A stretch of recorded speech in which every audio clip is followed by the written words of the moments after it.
10 seconds.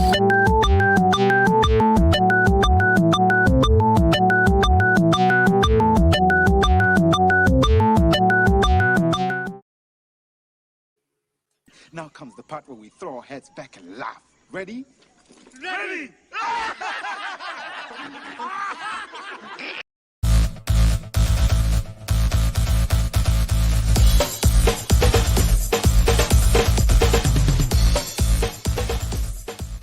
Welcome to Nevermind the Furthermore, your morning dose of creative conversation and coffee with your host, Brian K. Morris, independent publisher, freelance hybrid author, award-winning playwright, Facebook famous YouTuber, and former mortician's assistant. Get ready to start your day off right. And good morning. How the heck are you? Hope you're having a great Friday so far. Smooth down the sideburns. Anyway, I'm Brian K. Morris, and this is Nevermind the Furthermore, the creative conversation interactive where we talk to each other. You type, I talk, and we have a conversation. And everyone watching live, we love you. We're glad you're here. And to everyone who is watching on the rerun, please leave a comment below and we'll try to answer you. Okay, we will involve you in the conversation post-haste. But anyway, we've got interesting show, hopefully, next 90 minutes-ish. And we'll talk about what would have been happening this day. But first of all, we've got to talk about the people we're grateful to. And one of them is Plasma Fire Graphics. Plasma Fire Graphics, when the look of your book matters to you.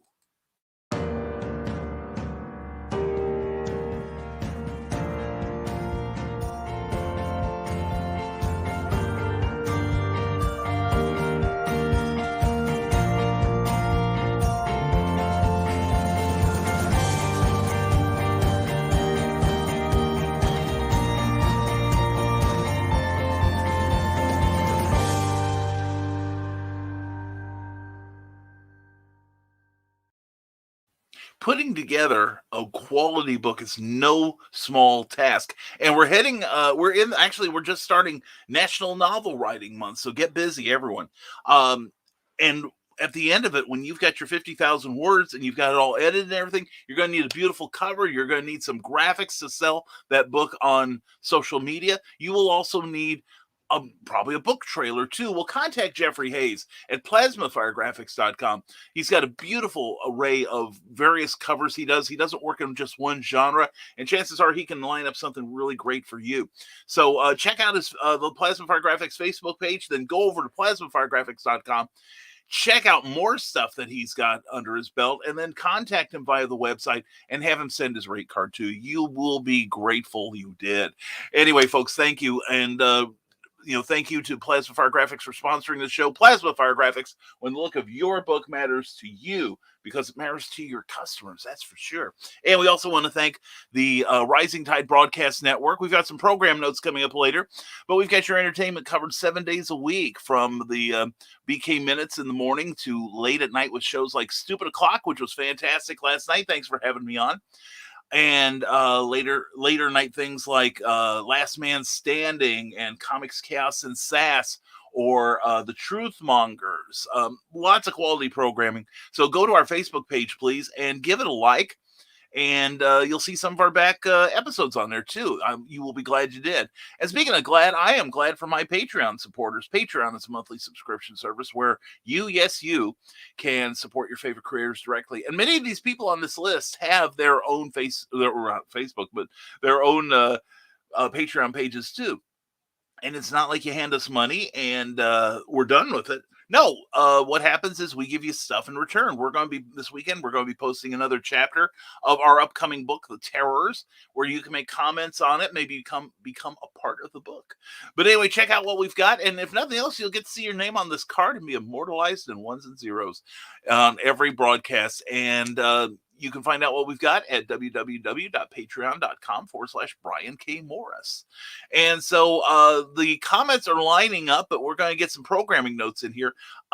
First thing I want to say is thank you to everyone who tried to help me reach my growth goal on YouTube. We were trying to get 1,100 subscribers before the end of Halloween night. And many of you shared the message. Many of you got your friends to subscribe, and we are so very grateful to you. But we fell well short of the goal. And one of the things that happened was there are black hat players who, for whatever reason, are operating on social media, and we were the victim of some of them. Some of them show up as trolls. Some of them show up as they subscribe. And I don't know what the purpose of that is. And so maybe somebody can enlighten me. But anyway, we had a couple hundred subscribers, and we were thinking, man, we may have to do this, because one of the things we promised was a 12-hour. What am I getting that ambitious for? 12-hour, never mind the furthermore, from 10 in the morning till 10 at night. And that would have happened today. And we had a number of wonderful people step up and say, hey, I'd love to be a part of this. Could I be on to talk with you? And I'm like, yeah, let's make it a party. Well, the YouTube cleaned out the bots, as they do periodically on everyone's account. And we fell about, I think at last count, let me check, but we were about a little under 400 people shy of the goal, whereas about a week and a half ago we were within a couple hundred. So it was kind of heartbreaking, because we want to monetize this channel mostly for the benefit of our fellow broadcasters. We were going to share the blessings with them, but it didn't happen. But we will have another push later. And please, in the meantime, share, like, and subscribe. Make comments. We will try to comment back. And we will soldier on. As I am disappointed, but grateful for the support I got from all corners. So thank you all very much to everyone who cheered me on. And also, as kind of a reward for everyone, we're going to have a special episode of Clever Title pending tonight. And there's a little bit of self-motivation there. This weekend, I will be involved with a virtual event, one of the few I'm doing this year. And I'm only doing it because our guest is so amazing. Her name is Erin Casey. She's been on Clever Title Pending before, but she's in charge of something called the Writers' Room. And it is an Iowa-based organization that does its best to help writers hone their craft and become better writers, learn how to market, etc. And that's what this weekend is going to be about. With Imagine Other Worlds with Authors. We will have more about it tonight. We'll be on at 6 p.m. tonight Eastern, 5 p.m. Central. And Erin will come on. You will love her. She's a bird mom. And last time she was on, one of her bird kids perched on her shoulder, turned her back to the camera, and the tail went up. And I'm like, oh, dear God, I know it's going to happen live on the air. But the bird was well behaved. It just wanted to show something off it was very proud of. But anyway, Erin will be on tonight for about an hour or so, and we'll talk about Imagine Other Worlds with Authors this weekend, which we're going to talk about various things. Like I'm going to be part of, Erin and I are going to be on a couple of panels together. One will be imposter syndrome, my specialty, and the other one is going to be concerning traditional versus self-publishing. And Erin's an intelligent, wonderful young woman, and she's an author herself, obviously. So please tune in this weekend. It's going to be at the Writers' Room page on Facebook as well. There's an event page as well. You'll see it below or above on the comments, wherever you're watching me. And please tune in tonight, because we'd love to have your questions. Then we'll be followed by Drinking with the Davies with Christine and Ted Davies, in that order. Okay, Ted, let's just get over ourselves. You know you're the side man here, okay? Anyway, Christine and Ted will be mixing some great drinks tonight. And, not only will we be urging you to drink responsibly, but drink deliciously and inexpensively. So please tune in to that tonight, followed by, at 8 p.m. Eastern, the Historical Fencing Guild with Nicholas Anthony Tucker. That is always fun. Nick is high energy, and he's just a joy to watch. And you'll get some good information out of him, too, especially if you're a creative person. Then tomorrow, Saturday, of course, we've got the BK Minute.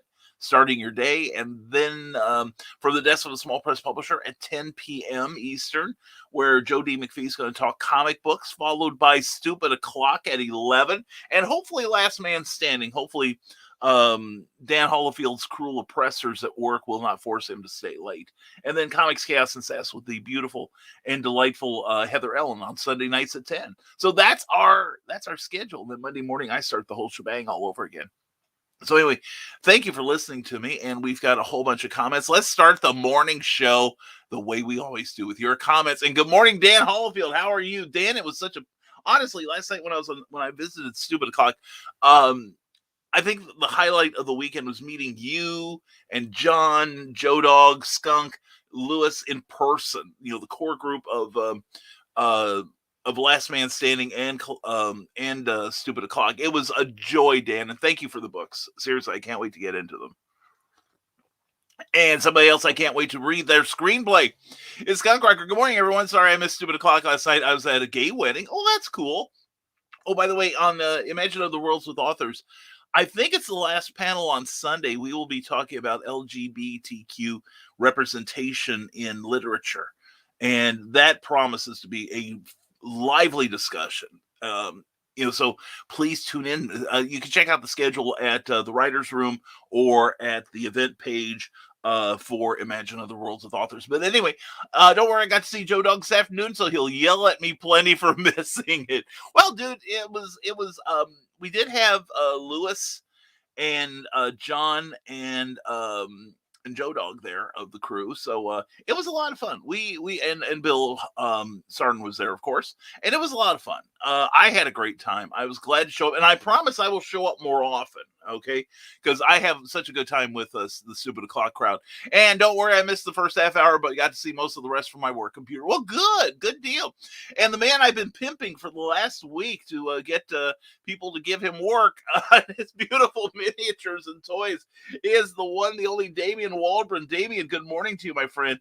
If you want, he is making Brian K. Morris Funko Pops, and you know, in your heart of hearts, you crave one of these. You want to clutch this to your bosom and show it and show it some sweet love. So anyway, you can get stuff like that. And if you have a character for your book or your comic book that you'd like to see in 3 dimensions, you contact this man. He's done work for me. He's also a web designer. He redid my website at risingtide.pub, and it's beautiful. And he also redid Cindy Kepps. She is over the moon about it. And also, and he's such a good guy. It was so much fun spending time with you and Lauren last weekend. So anyway, Damien, contact that man. And good morning, everyone, from Carl Witzman. Good to see you. And it's pretty quiet today. No Aunt Donna here. Oh, no. Is she helping her friend? I hope it's a good morning. But anyway, Carl, it's good to see you. Hopefully see you soon. And in person. And good morning, Brian, to all the creatives too. Teresa Dunn, check out Poetry Expressions on Amazon. She's wonderful. And speaking of wonderful, there's Ted Davies Artistry. Good morning to you, my friend. Hope you are doing well. And Grant Lankard. Grant, congratulations on fully funding Memoirs of the Morbid. By the way, Grant, my part looks good. So please check that. I'm eagerly awaiting that book to arrive in my mailbox. And everyone's saying hello to each other. And someone else I got to see last weekend, I was very gratified to see, was John B. Pica. And I got to co-host Back of the Cereal Box. What a privilege. And happy Friday, friends and foes. Same to you, johnpica.com. Check it out. And check out Back of the Cereal Box tomorrow morning at 9. I had a great time with you, John.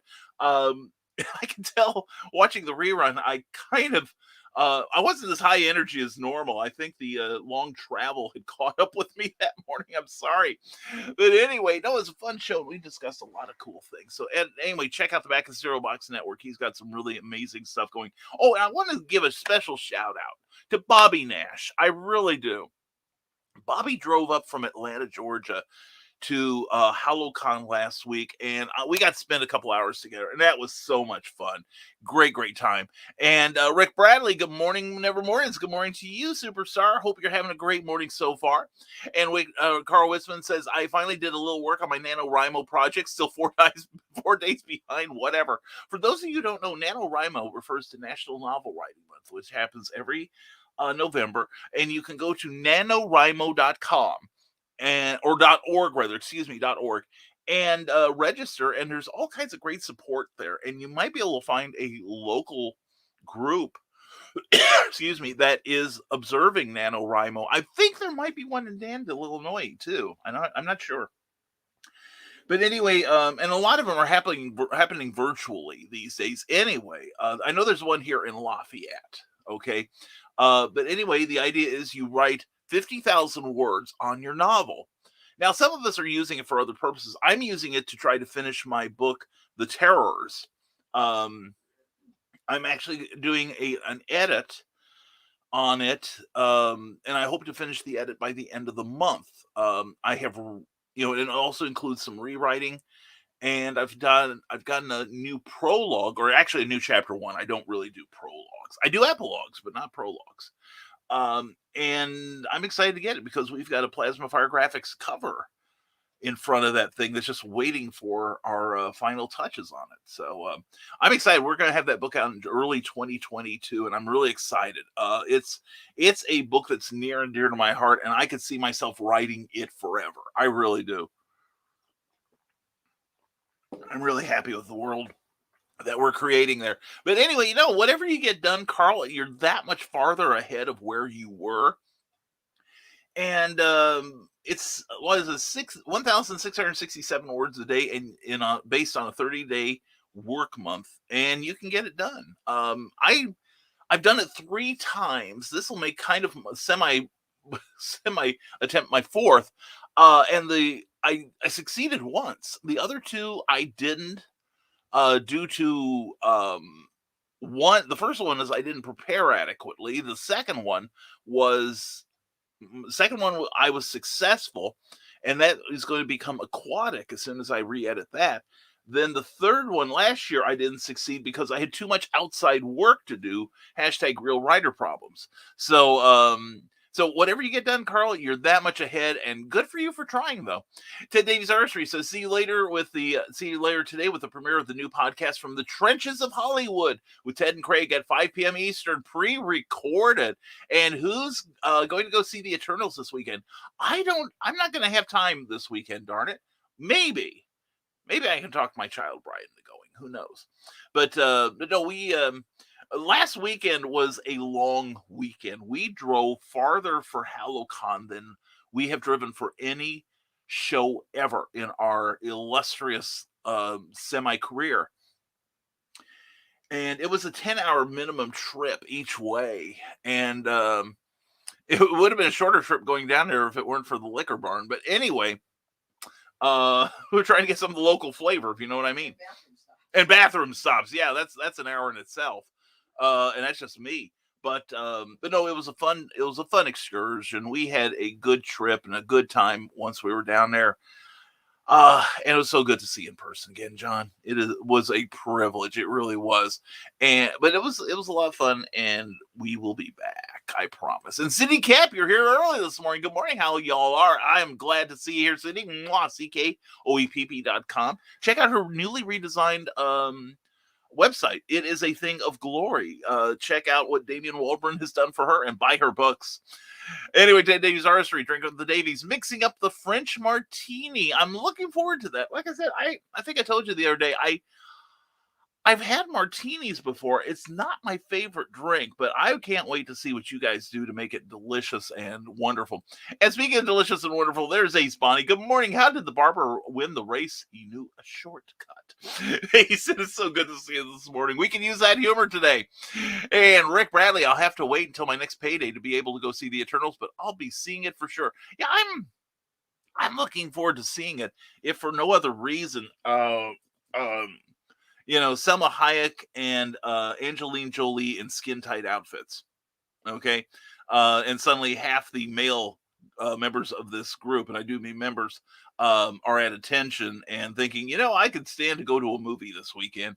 But no, it's based on a Jack Kirby concept, and I'm really excited to see how they translate it to the screen, because I really enjoyed the comic.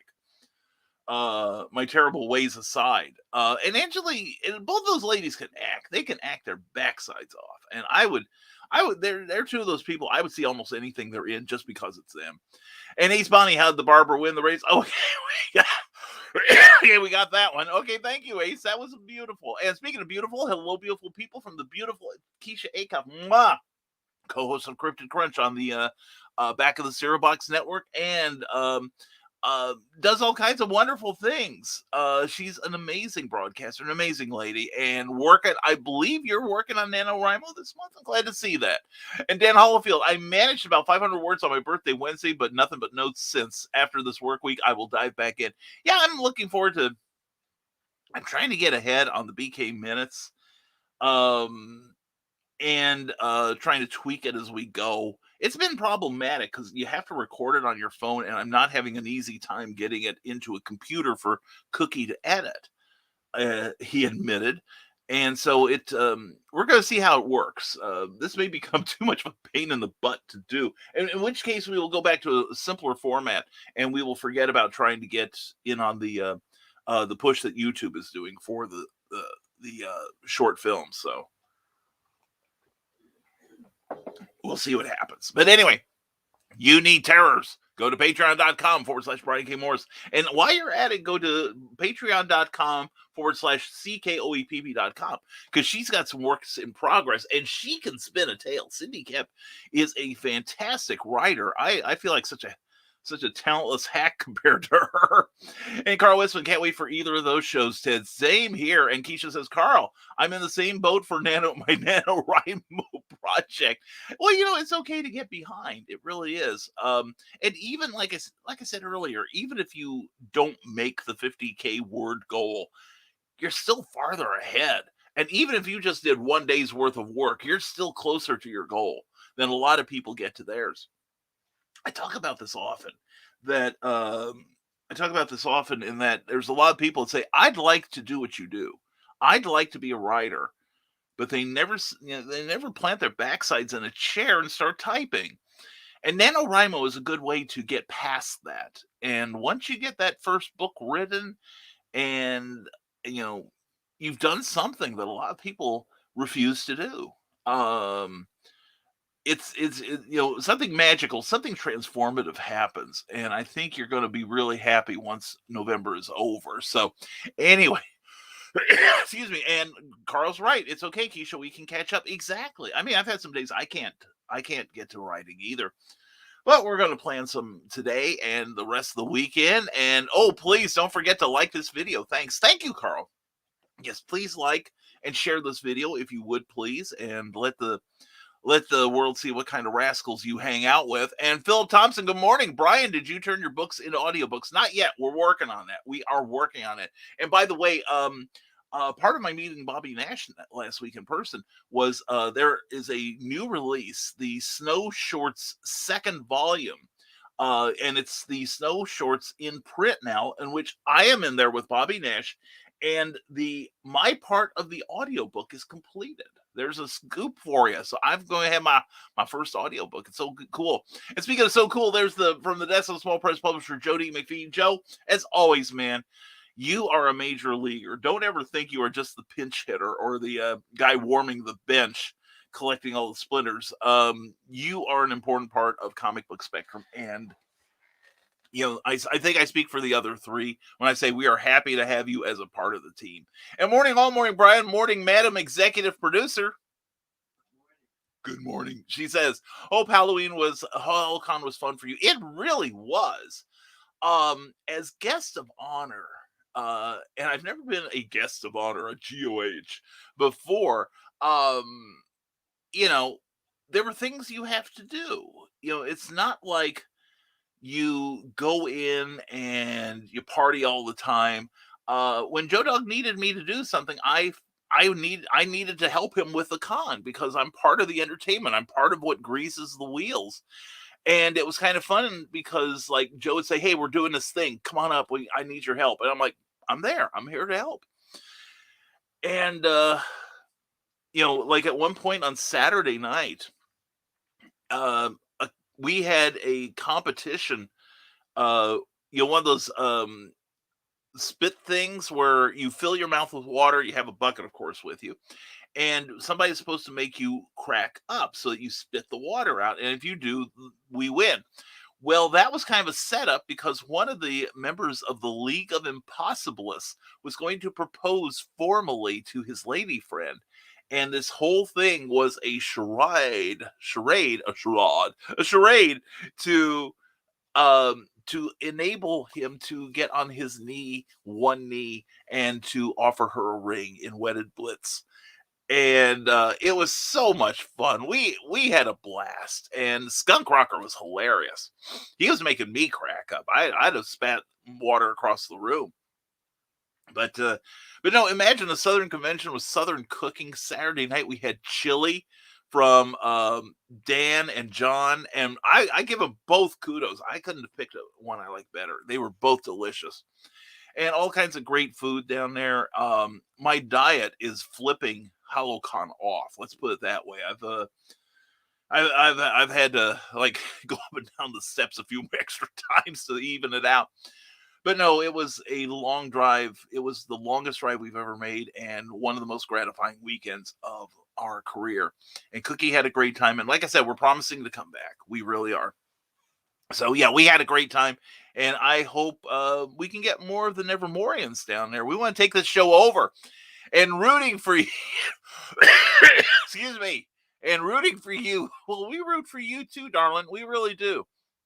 Cindy Cap, and we just had a comment dump rooting for you and Burbs. Yes, we're gonna have Burbs tonight with Erin Casey. Don't forget, special edition of Clever Title Pending tonight at 6 p.m. And we may do more. We may do. Well, actually, we are going to do some new episodes of Clever Title Pending. We have worked out all the logistics. Why logistics? Join my Patreon and you may find out. Rick Bradley says you still almost doubled your subscribers though, and that is an awesome achievement in and of itself. So I say great job, Rick Bradley. Thank you, brother, and thank you for your help. Seriously, thank you all for helping me get closer to 1,000 subscribers. And I can truthfully say that I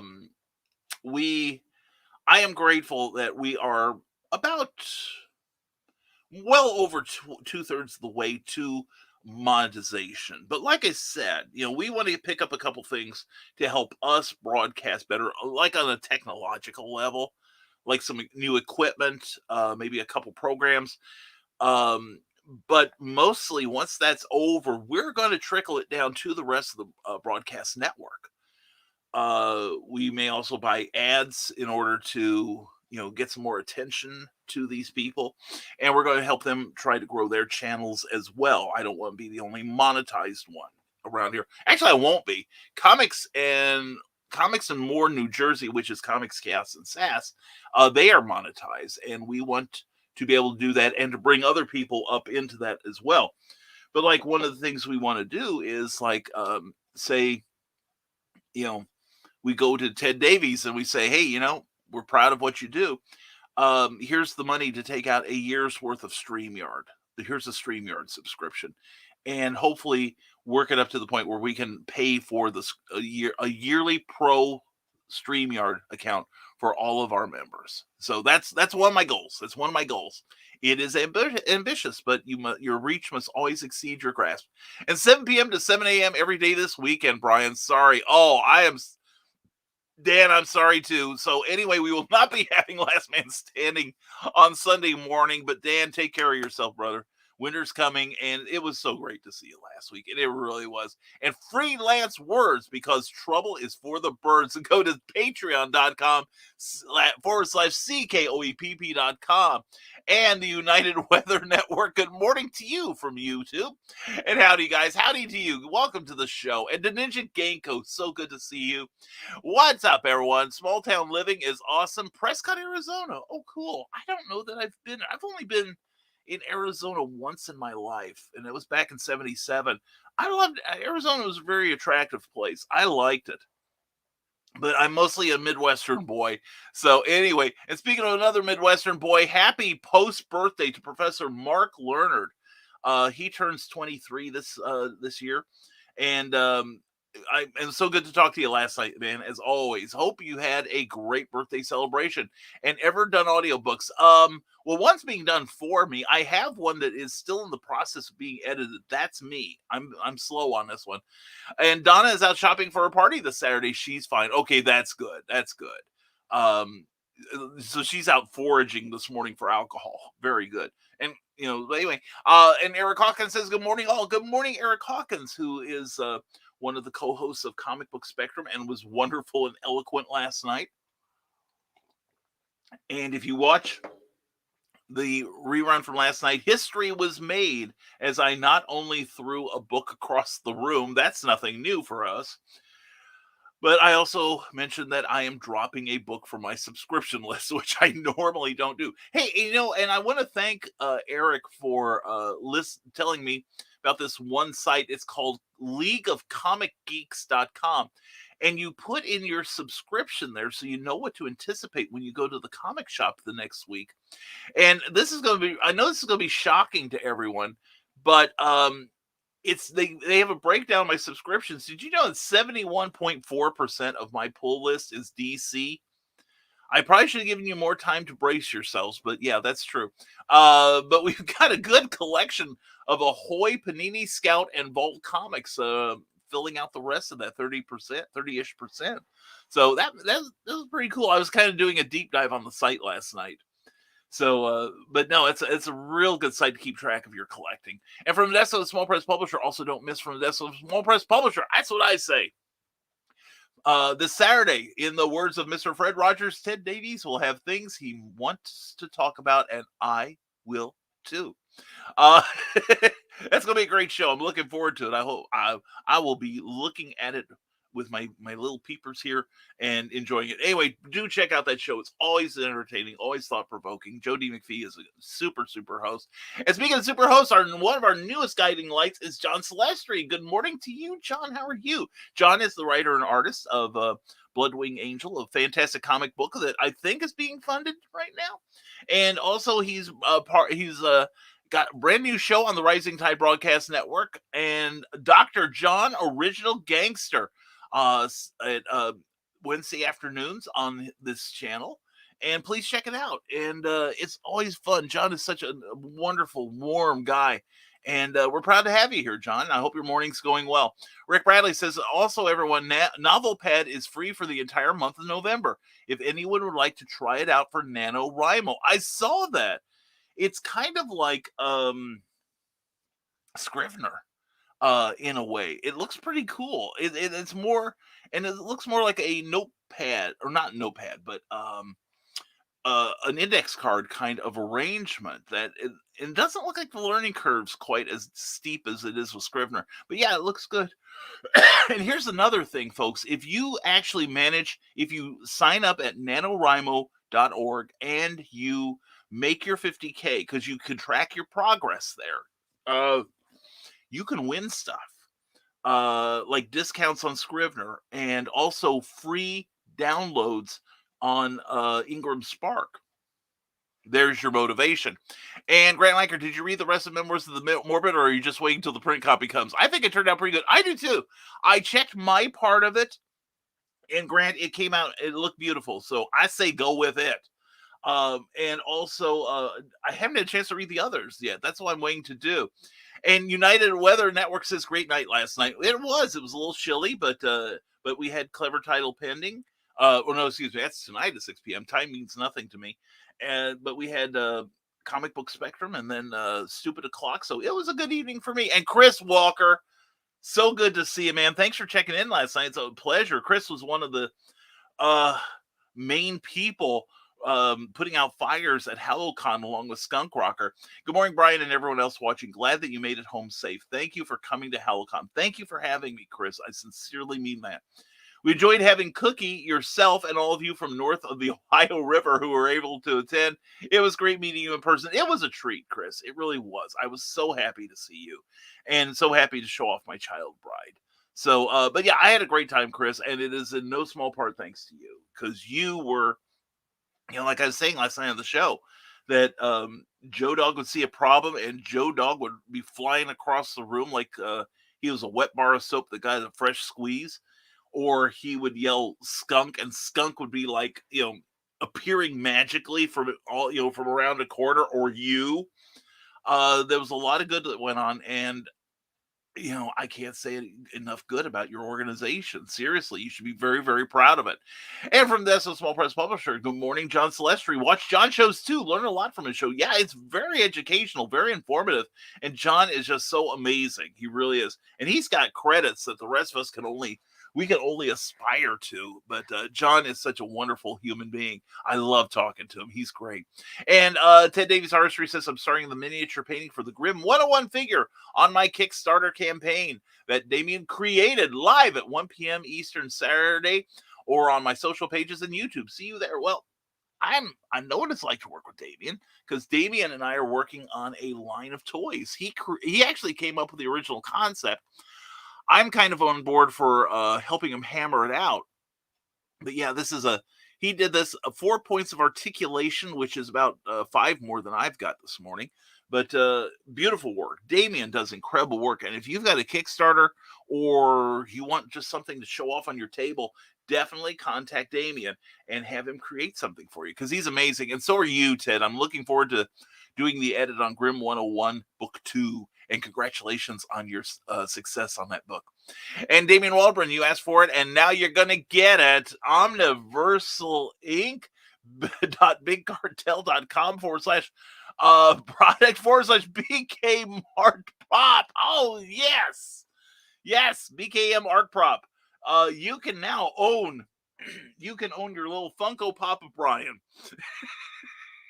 to go along with your amigurumi from Cindy Kep, and from Terry's Creations this. So, it's like, if you've had enough of me, this is the wrong world to live on.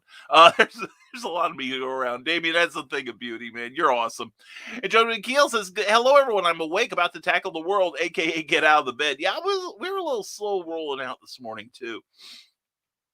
Like I said, I think I'm still recovering from last weekend and all the fun I had, or that moonshine war. It takes a long time to get out of your system, one of the two. Anyway, Teresa Dunn has a link to her books on Amazon. Please check them out. Poetry Expressions, volumes 1 and 2, and volume 3 is being edited right now. And good morning, Grand Illusion Show. Hi, Brian. How you doing? I just watched a movie. You got to see it. It's called The Alamo by John Wayne. It wasn't made by him, but he directed the movie. Yeah, that's a classic. Dude, that's a classic film. Wayne, I like, excuse me, John Wayne was always one of those actors that, he's kind of like Chuck Norris, or a lot of the action film heroes, in that he had kind of a limited acting palette, but he was always pushing himself. And he's had some missteps too, aka the Conqueror. But Wayne is almost always entertaining. He is great. But yeah, that's a good movie. I'm glad you like it. I saw that movie when I was a kid. That was really good. John Celestri, good morning. That's a small press publisher. Thank you for that shout out, John. I think I speak for Joe. We're all proud to have you here, and we're glad whenever you show up here, dude. You make our morning. And Damien Waldron, need an angel on your shoulder? How about the opposite end of the spectrum? BKM on your shelf, and you can get that at that link there. So check that out. And Damien's working up to where he could really seriously mass produce these things. I may have to get me a handful of them and give them, or use them as promotional material. And Scott Cracker says, I tried to do the NaNoWriMo thing once. It didn't work out for me. That's okay. My old school buddy, Sushi, though, she does all of the camps and events and all that. She's huge in it. I think she's done like some ridiculous number of novels during the month, because like you have to write one 50K novel, and she does like 5 because she just saves all of her ideas for November. I know a number of people that do that. They might do their research and get all their character outlines done and map the whole thing out, and then tackle it in November. And there's no wrong way. There's no wrong way to do it. And even just trying makes you a success.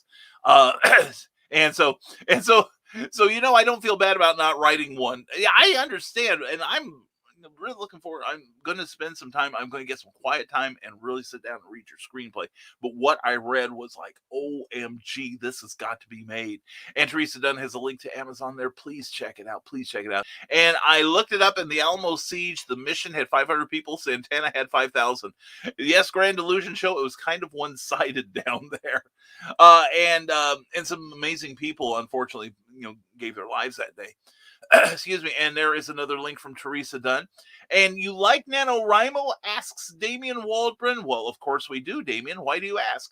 Try a 24 comic from concept to finished book. You make a full 24 or more pages comic in 24 hours. Yes, 24-hour comic day. That is, I've never tried that. Of course, I don't, consider myself much of a comic artist either. But maybe one of these years I may have to try that. Get my pens and my pencils and just try to put together a comic book in 24 hours. That should be terrifying. But anyway, that might be fun. That might be a lot of fun. And Cindy Kemp says, I get to play the whole time today. I take time off to celebrate my survival of another trip around the sun. Oh, is it your birthday, Cindy Kemp? Happy birthday to you, honey. Happy 23rd. I hope the day brings you all the blessings you deserve. And that's a lot, Cindy. You do a lot for us. You do a lot for the community. And you're an amazing lady. And I am looking forward to Black Friday this year because I will be, along with Cindy, who will be there on Saturday. I will be there Friday and Saturday, excuse me, at the Valley West Mall in West Des Moines, Iowa. And we are going to have a special Indie Author Book Expo. Thank you, Jen Thompson. And it's going to be a lot of fun. Looking forward to spending the weekend holiday with you guys and with you, Cindy. Looking forward to it. It's going to be so much fun. David Walburn says, Lauren and I are going to Nashville to see Eternals in a 4D theater. Oh, man. That sounds like fun. And, we've got an IMAX thing here. Cookie might be going to work. She might not want to see that. I'm looking at Madam Executive Producer in the next room. She's ignoring me. And, I'm number one again. Thank you. You do want to come with me, right? For the Eternals? Well, that could be fun. It could be. I'll do my part to make it fun. Oh, dear. What could happen? You and me in a darkened theater. Oh, boy, it's more like it. That's true. That's true. But like I said earlier, Angelina Jolie and Selma Hayek in skin-tight outfits. Yeah. Humana. That's right. Yeah, there's two women Cookie can kill me for. But anyway, Grand Illusion Show, if I'm correct, they put Bowie Tavers. And Davey in the same grave after the Alamo because there was so much carnage. Yeah, sometimes these events have mass graves, unfortunately. And from this, a small press publisher, Damian Waldron, how was Hallowcon? Yeah, let's hear from Damian. Enough about me.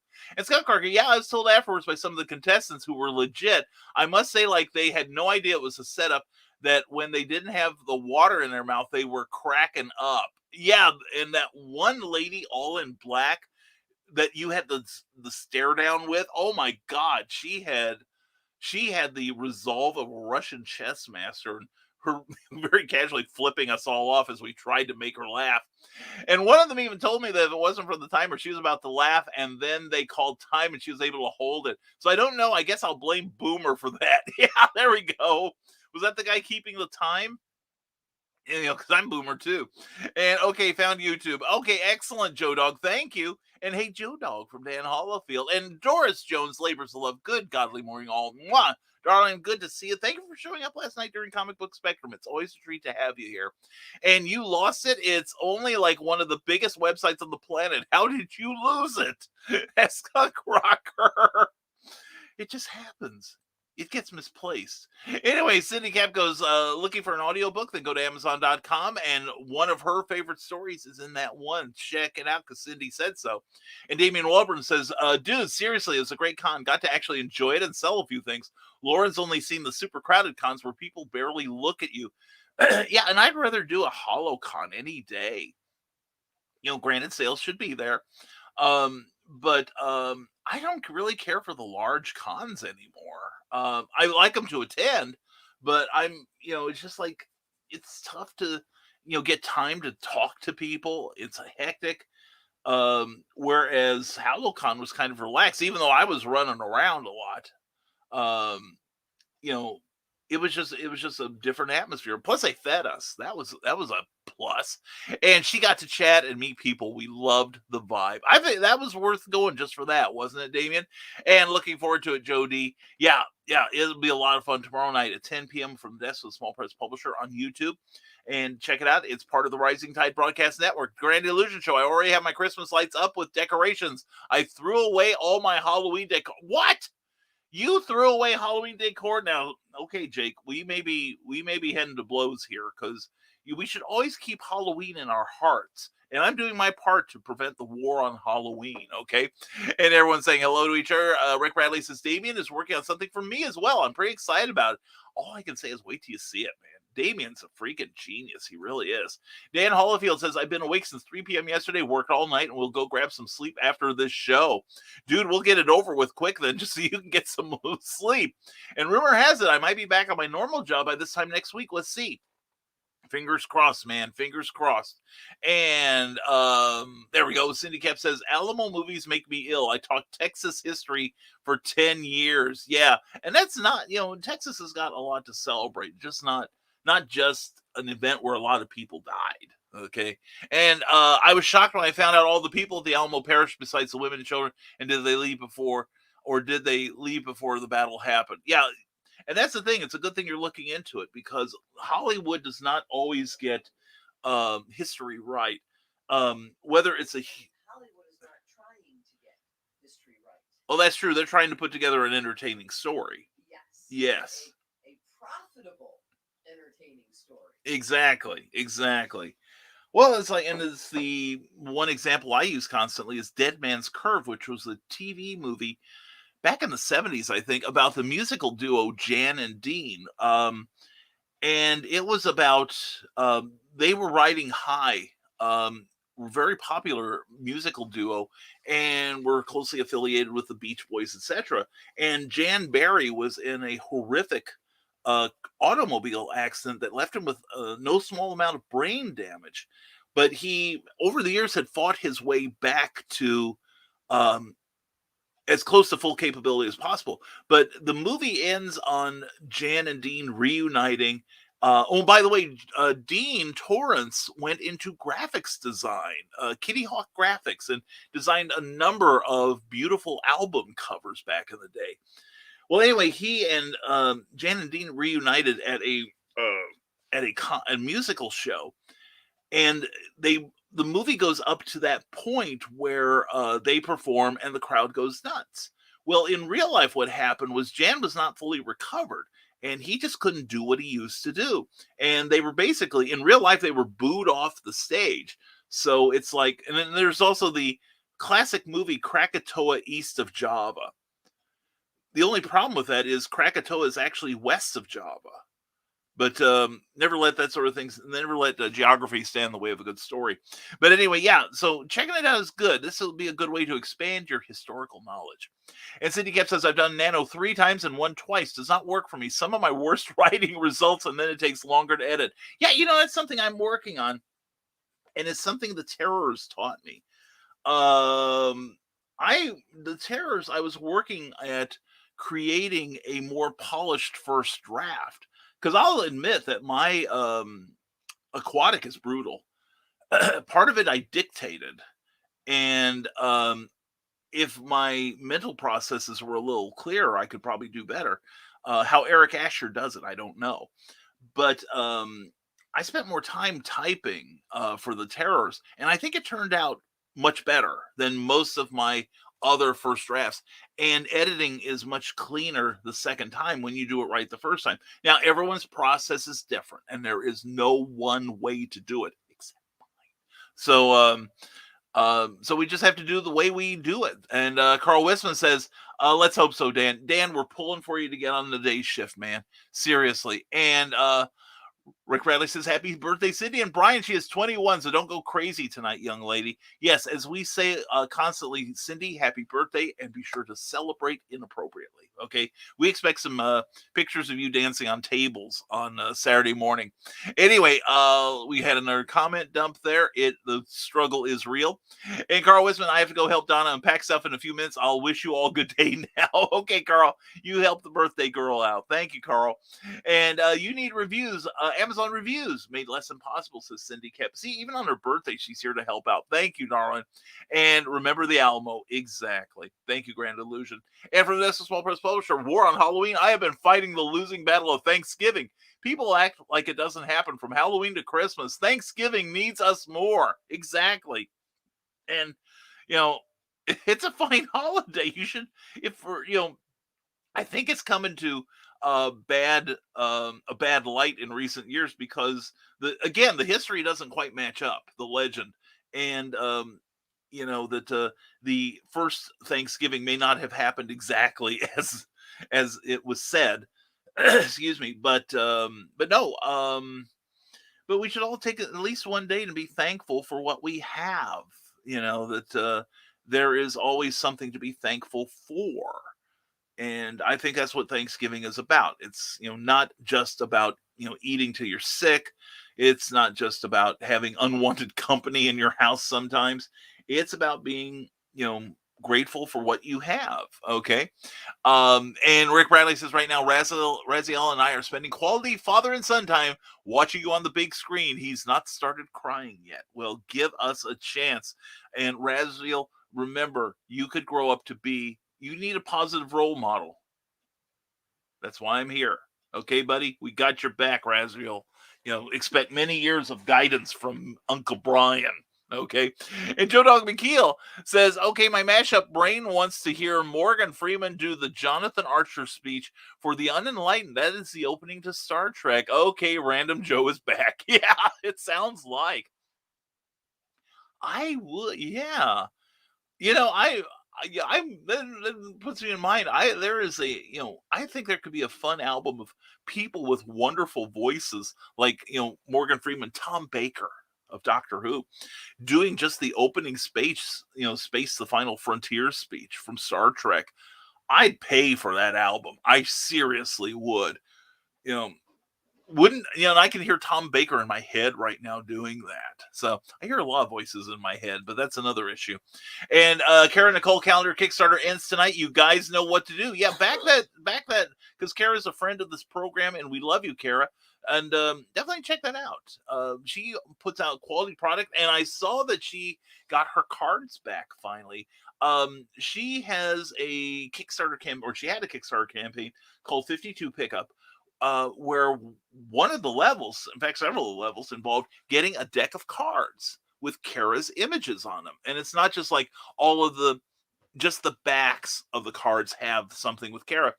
It's like 52 images plus jokers, etc., and things like that. And she has a different image on the front of each card. And she's a beautiful lady, and she's funny as hell. We love her, and she's got an open invitation anytime she wants on this show. All she has to do is ask. And what about the basement of the Alamo? Well, there we go. And Cindy Cap says, I dislike shows that get reality wrong, like really wrong. The worst of the Alamo movies had a mountain range in view of the Alamo. There is no mountain range in Central Texas. That's right. Yeah. And that's just lazy research. Sometimes you can miss things, but, I had one work where I made a major mistake in it, and we will correct it when we reprint it. So, but yeah, that annoys me too. Cause I like, I'm like Jake, I like looking up the real event when I see it, and to see they get it that wrong. And I have to admit that when I watched Dead Man's Curve, cause I was a Jan and Dean fan back in the day, and I'd been following what had happened to them post, accident. And I felt so bad that, Hollywood decided to have a feel good ending, although that would be a hard time to, end this, movie as it really happened in real life and put a entertaining spin on the end of it, but I could do it and still get it right. Anyway, Grand Illusion, I love Christmas more than Halloween. Well, you better, Bike Django. I love them both. I really do. And Lacey Lemke, mwah, good morning, darling. How you doing? Anyway, YouTube has a site there for her. And good morning, all. Check out Dope Bunny and Clive on YouTube since it's too cold to do anything. That's right. And you're going to be entertained. Lacey, it's good to see you, hon.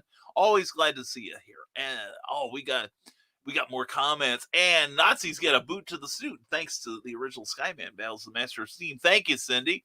And from Odessa Small Press Publisher, thanks for the reminder, Ace Bonnie. And Joe Dog McKeel, Grand Illusion Show. My favorite is July 4th. I had to cut back on the celebration since they started that watch list thing. I understand that. I understand that it's possible to celebrate a little too much, and it looks like the Alamo, but with fireworks. And hi, Brian, and everyone. How are you? Everyone doing well? And Anthony below, I got your message, and I haven't had an opportunity to reply to it yet. It's been a busy week. Anyway, brother, I hope you're doing well. And check out the work of this man. He's on Amazon. He's amazing. And it's good to see you here. And Grand Illusion Show, ever after the Battle of the Spanish, we're mourning with women afterwards. Well, yeah. People mourn the dead. And Cindy Camp, when Santa Anna demanded the surrender of the Alamo, the defenders replied by firing a cannon. Very creative way to say no. That's true, and it does lack a certain subtlety in delivering the message. And Sarah, mwah, here and going to listen to you while you're on my lap as I drive. Oh man. Just get warm in here or what? Anyway, Sarah, we hope you have a good morning, hun. I know why you're going, and I love you, hun, to the abyss and back. And Grand, what's your guy's favorite John Wayne movie? Well, I love The Shootist. John Wayne turned in a great performance on that one. And Bruce Dern was still getting crap for years afterwards, known as the man who killed John Wayne. The Shootist is a great movie. Rio Bravo. Oh my God, I think that's one of the best Westerns ever made. I tell you what I love though. John Wayne did a series of films back in the late 30s. The Three Musketeers. And it was kind of funny. I used to watch them on late nights on WGN TV out of Chicago. And about 75% of them were like Old West, but by the end of the show, they were all driving Jeeps. I never understood that. I think I slept at one point or another in these films. But John was always so good. John was a good actor. He really was. Of course, McClintock is another classic. I'm not going to hit you. I'm not going to hit you. Like hell, I'm not. Wham! he knew how to deliver the entertainment there. But yeah, but also getting back to history, though, I did like The Green Berets. That was a good movie. George Takei was in it. And but the thing is, John Wayne's character is walking towards the you see it's like a sunrise kind of scene at the very close of the movie, but the way the geography works, he's actually walking towards the west. So anyway, screw you, Hollywood. Anyway, do you need big stomping robots? How about instructions in sword and axe use? Then of course you do.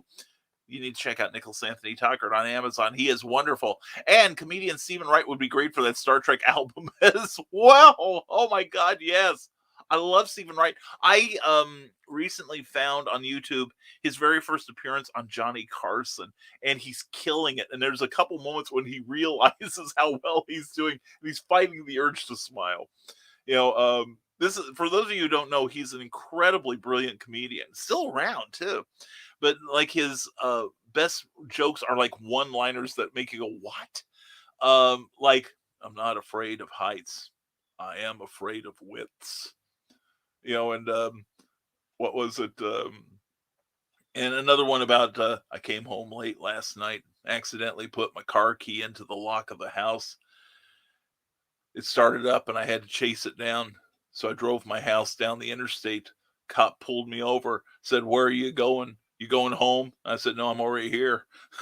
It's just so much fun. Just so much fun. And Lacey Lemke says, "We have a come and take it cannon plaque in the kitchen. The women protesting Texas vibrator laws used the image but changed it up a bit, but the motto stayed the same." That's called repurposing. I approve of that. And, the vibrator wars are real. right arm. Anyway, from the Decimal Small Press Publisher, good morning, Sarah. Hope things are well. And Grand Illusion Show, Hollywood gets lots of events wrong. I was watching a nativity movie, and it wasn't accurate in the real story. Yeah, that whole part about David Crosby being in there, that was just a little much for me. And hey, they were supposed to have reinforcement at the Alamo, but they never came. Yep. That's true. And Cindy Cap says 5,000 Mexican soldiers versus 200-ish Alamo defenders. The Alamo had requested help, but the request was denied, and they were ordered to retreat east with the rest of the Texans. That's not a typo.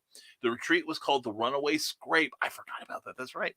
The Alamo defenders refused to leave. They wanted to hold the Alamo in part to give the civilian population a chance to run for what became Houston, San Jacinto at the time. And very cool. Okay. And I love reading this stuff. I love learning.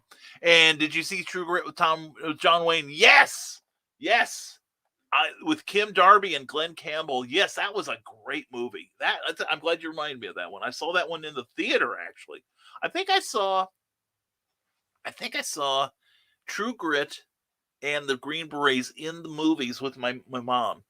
But yeah, I forgot about True Grit. That was a good movie. And also I saw him on the Red Skelton show afterwards, and he played Rooster Cogburn in a skit.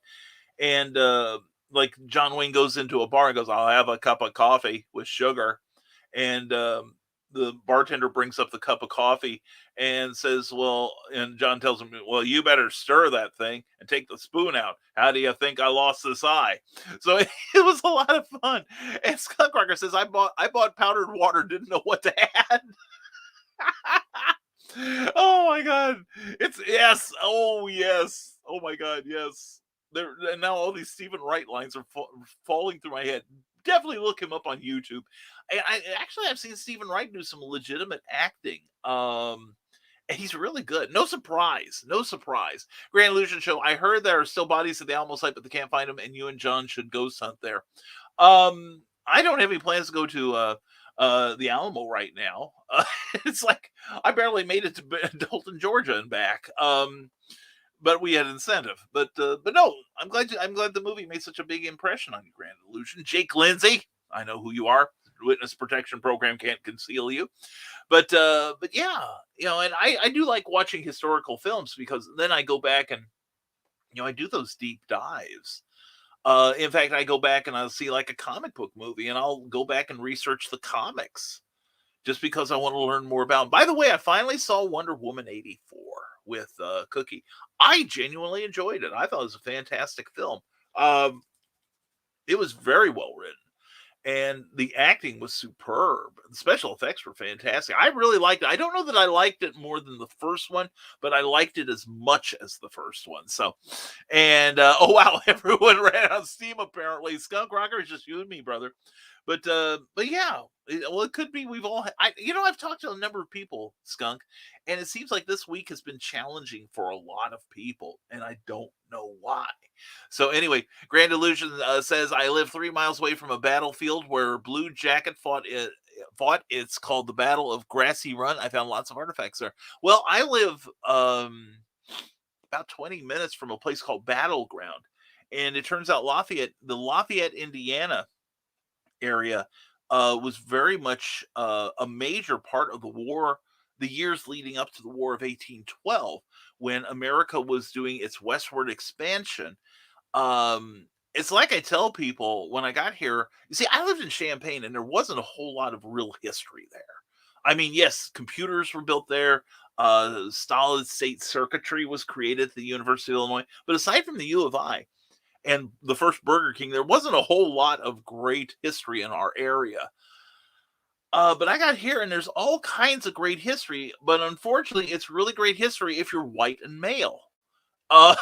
If you're Native American, not so much. But it's interesting. But we live in Tippecanoe County, and you've heard the thing about Tippecanoe and Tyler too.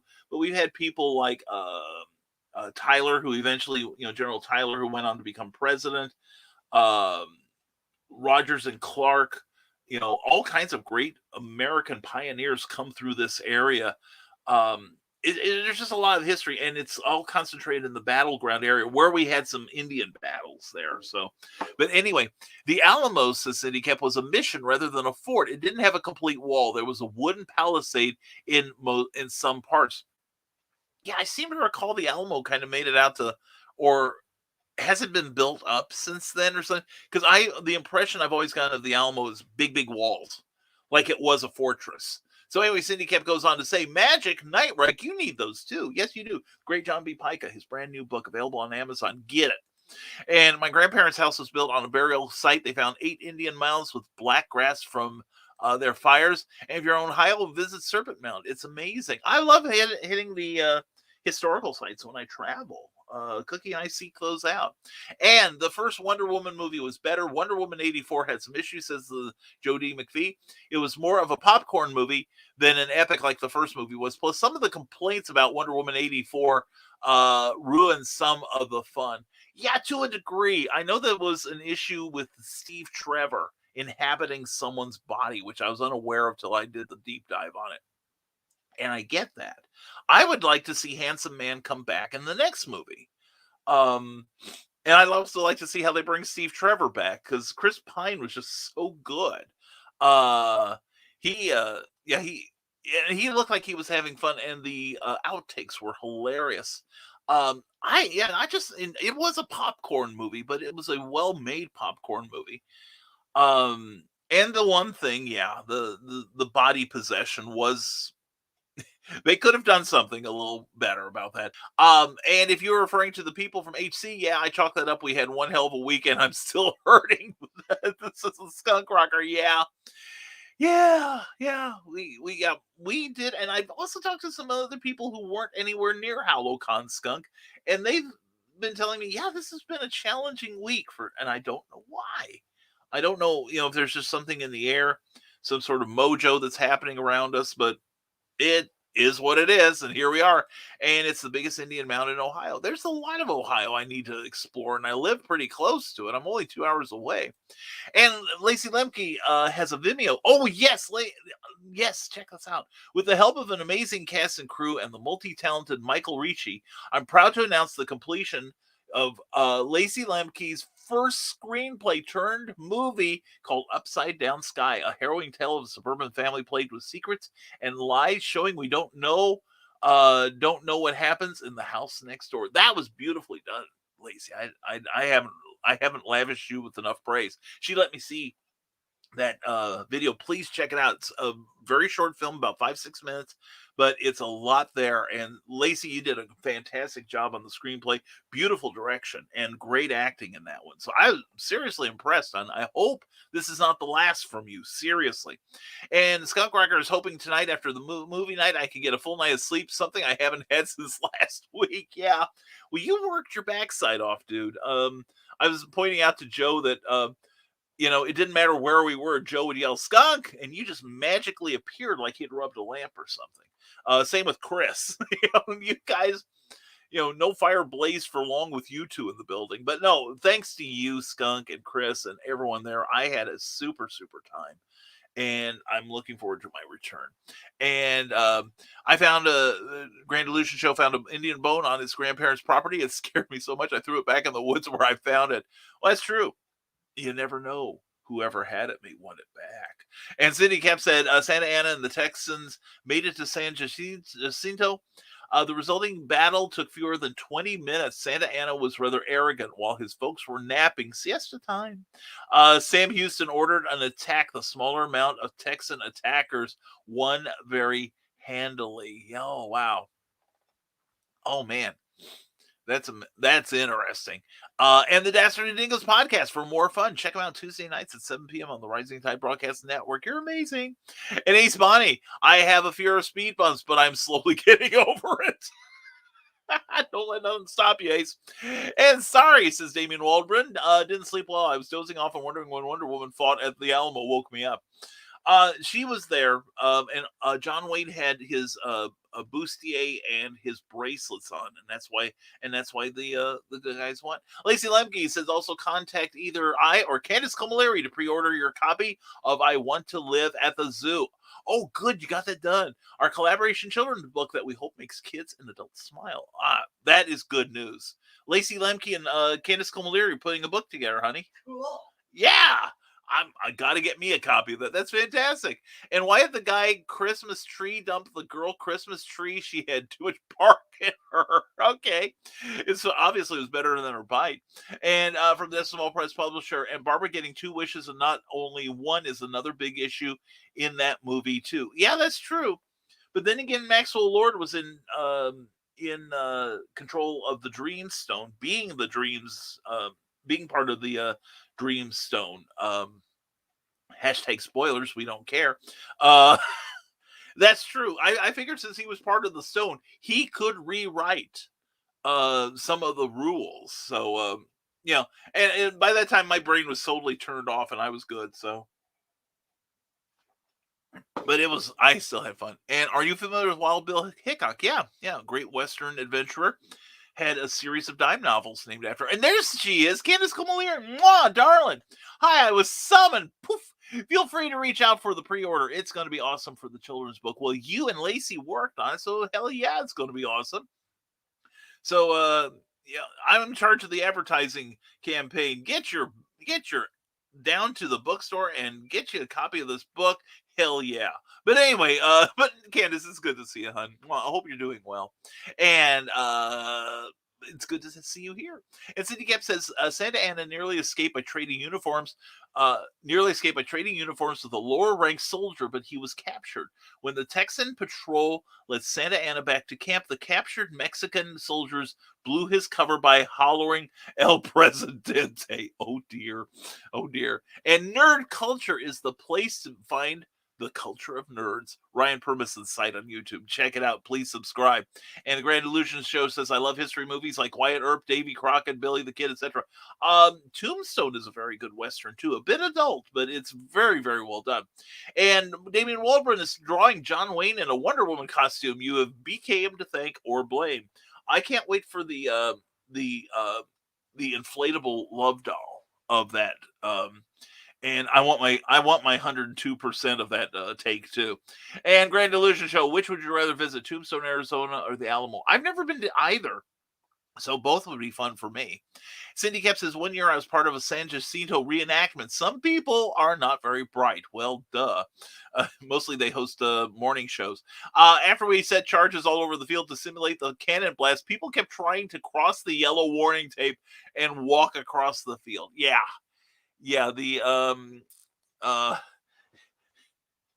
just when you think humanity's got its act together, there's somebody like that.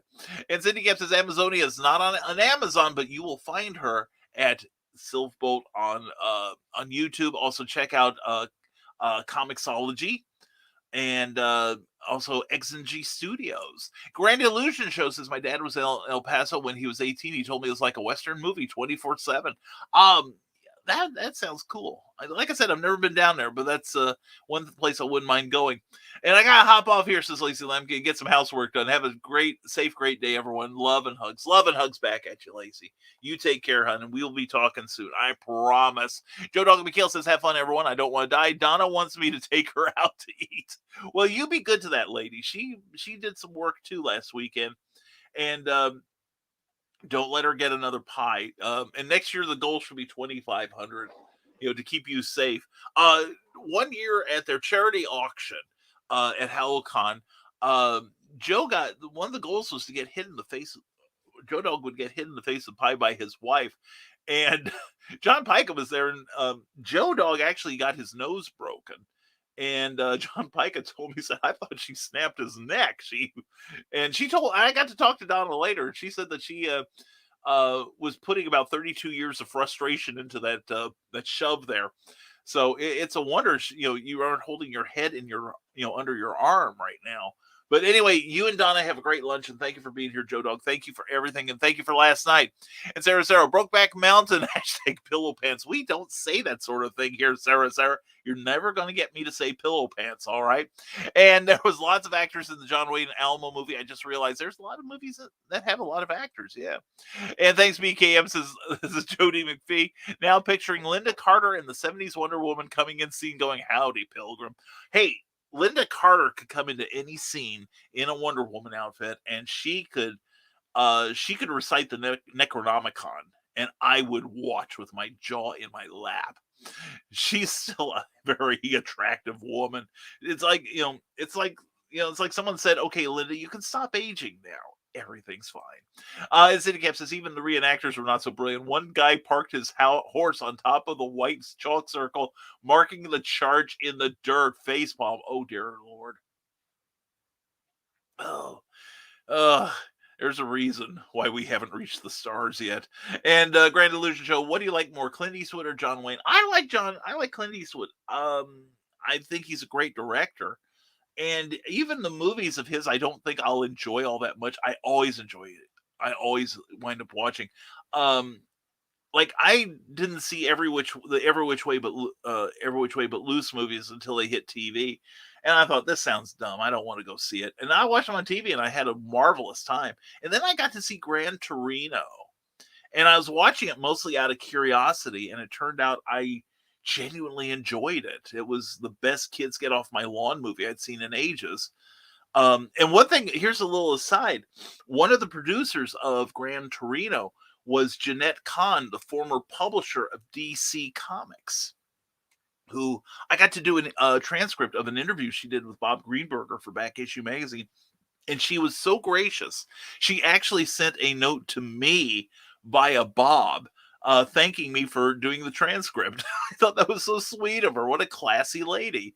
And do you need an editor? How about Neurosis, the book sillies? You need to get Amy Hale's newest book, Neurosis, available on Amazon right now. Plus, she is making herself available as an editor and formatter, so please contact her. And Warriors everywhere. Check out Michaela Jade's Warriors trilogy. Good writing there. And thanks, BKM, for all you do. Back at you, brother. Back at you, Ted. And everyone, much success. Thanks for supporting Grimm 101 Book 2. Looking forward to that, my man. Looking forward. Okay, now you're talking blasphemy. Total blasphemy, Jake. Who's Linda Carter? Oh, man, that's fighting words, dude. You look it up. You Google Linda Carter. You will go, wow, that's her. She was also in Wonder Woman 84, but I'm not going to look it up. You look it up, Jake. All right? And from the SO Small Press Publisher, are you kidding me?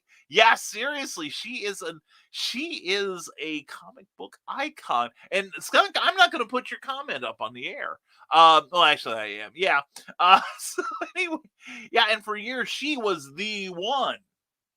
Okay, not just Ellie Walker, but yeah, she, it's like she is to that particular legend what Christopher Reeve is to Superman.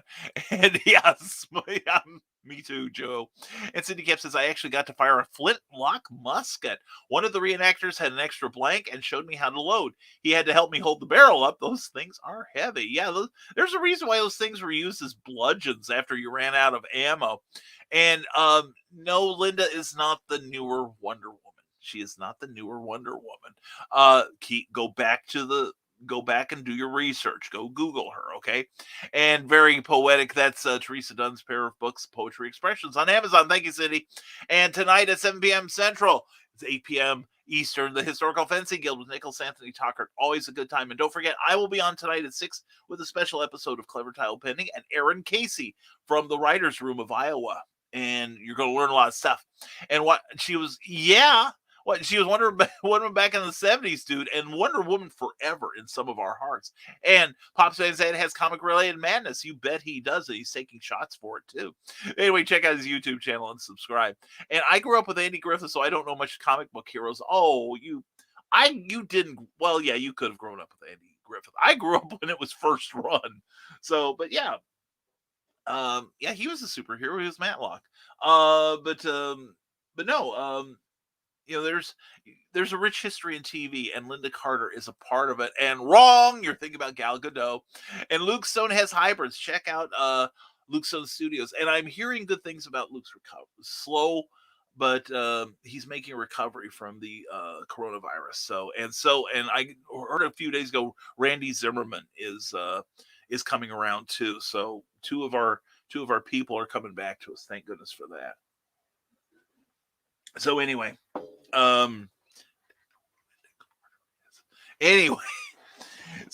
we are at an hour 20, and let's see, here we go. Yes, and Scott Cracker says, I have to say it's pretty common knowledge, though I'm not even that big of a comic person and even less of a DC person, and I knew that. And I watched Three Stooges, Looney Tunes, Tom and Jerry. So did I. I grew up on the Three Stooges and Tom and Jerry when they didn't like each other. I got the good stuff. When they were trying to kill each other, that was great. But yeah, Linda Carter was helped me through an uneasy post-adolescence. And time for me to open back up the Wonder Woman University again. From the desk of a small press publisher, Professor McPhee is in the house. All right, and get ready. And Damien Waldron says, newer Wonder Woman, these kids with their iPods and their hula hoops. I know, listen to the demons music, rock and roll. What can I tell you? And Bear Publications has novel anthologies and writer resources. Check out Bear Publications. And that's where you can get Animal Eye, Cindy Kemp's brand new novel, and Cindy Kemp's brand new comic book. So please check that out. Plus, they have all kinds of merch you can get that's Animal Eye related. You'll be glad you did. Rick Bradley says, I grew up watching Nick at Night, and I still would watch Wonder Woman with Linda Carter.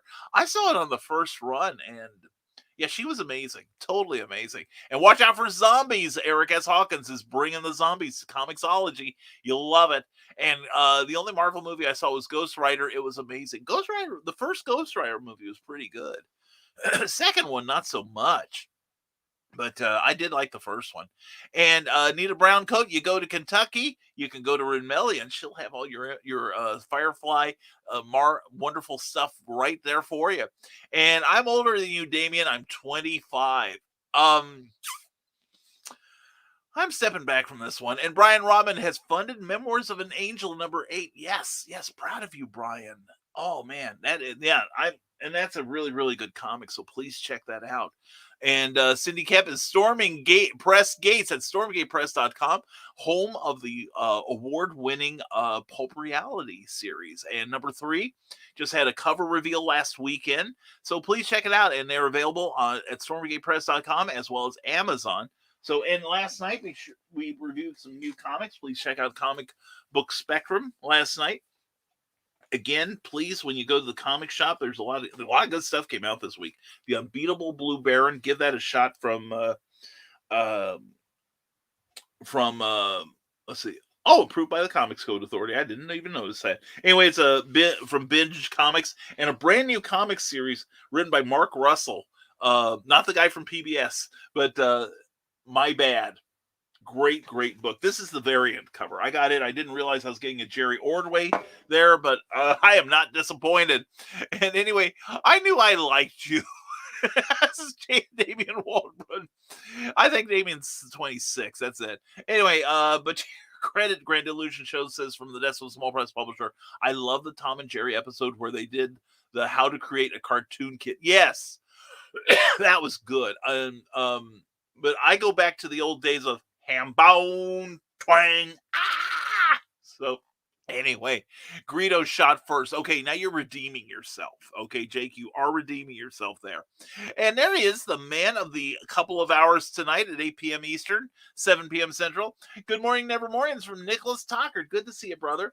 Sorry for late arrival. There's a nasty cold working through the house, delaying a lot. Hope everyone is doing well. Hope you are too. You guys stay healthy. You got that? Please, Nick, the world needs you, brother. And Cindy Kemp says, I'm older than many of you, but not older than some of you. Don't make me get my cane.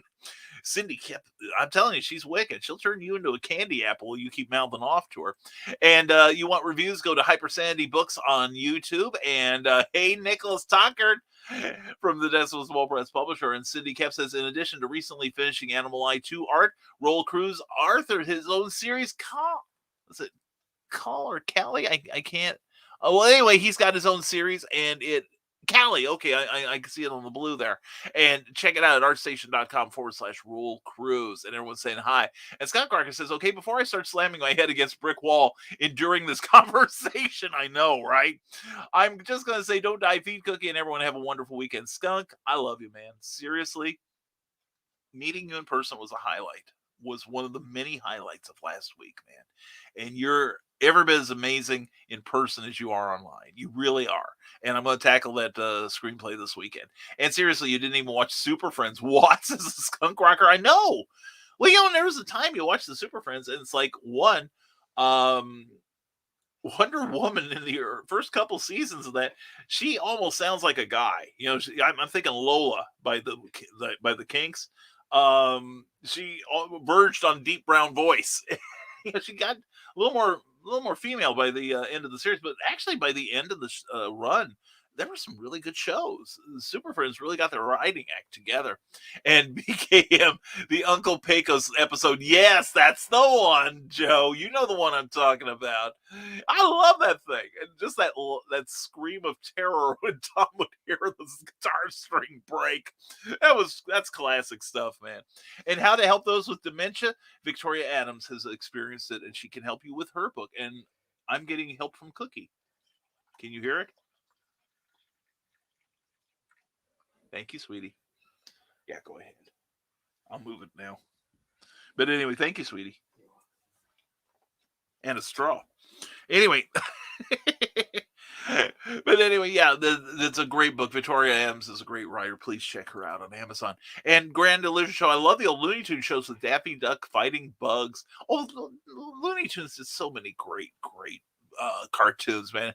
And for some people, that's maybe their only exposure to classical opera.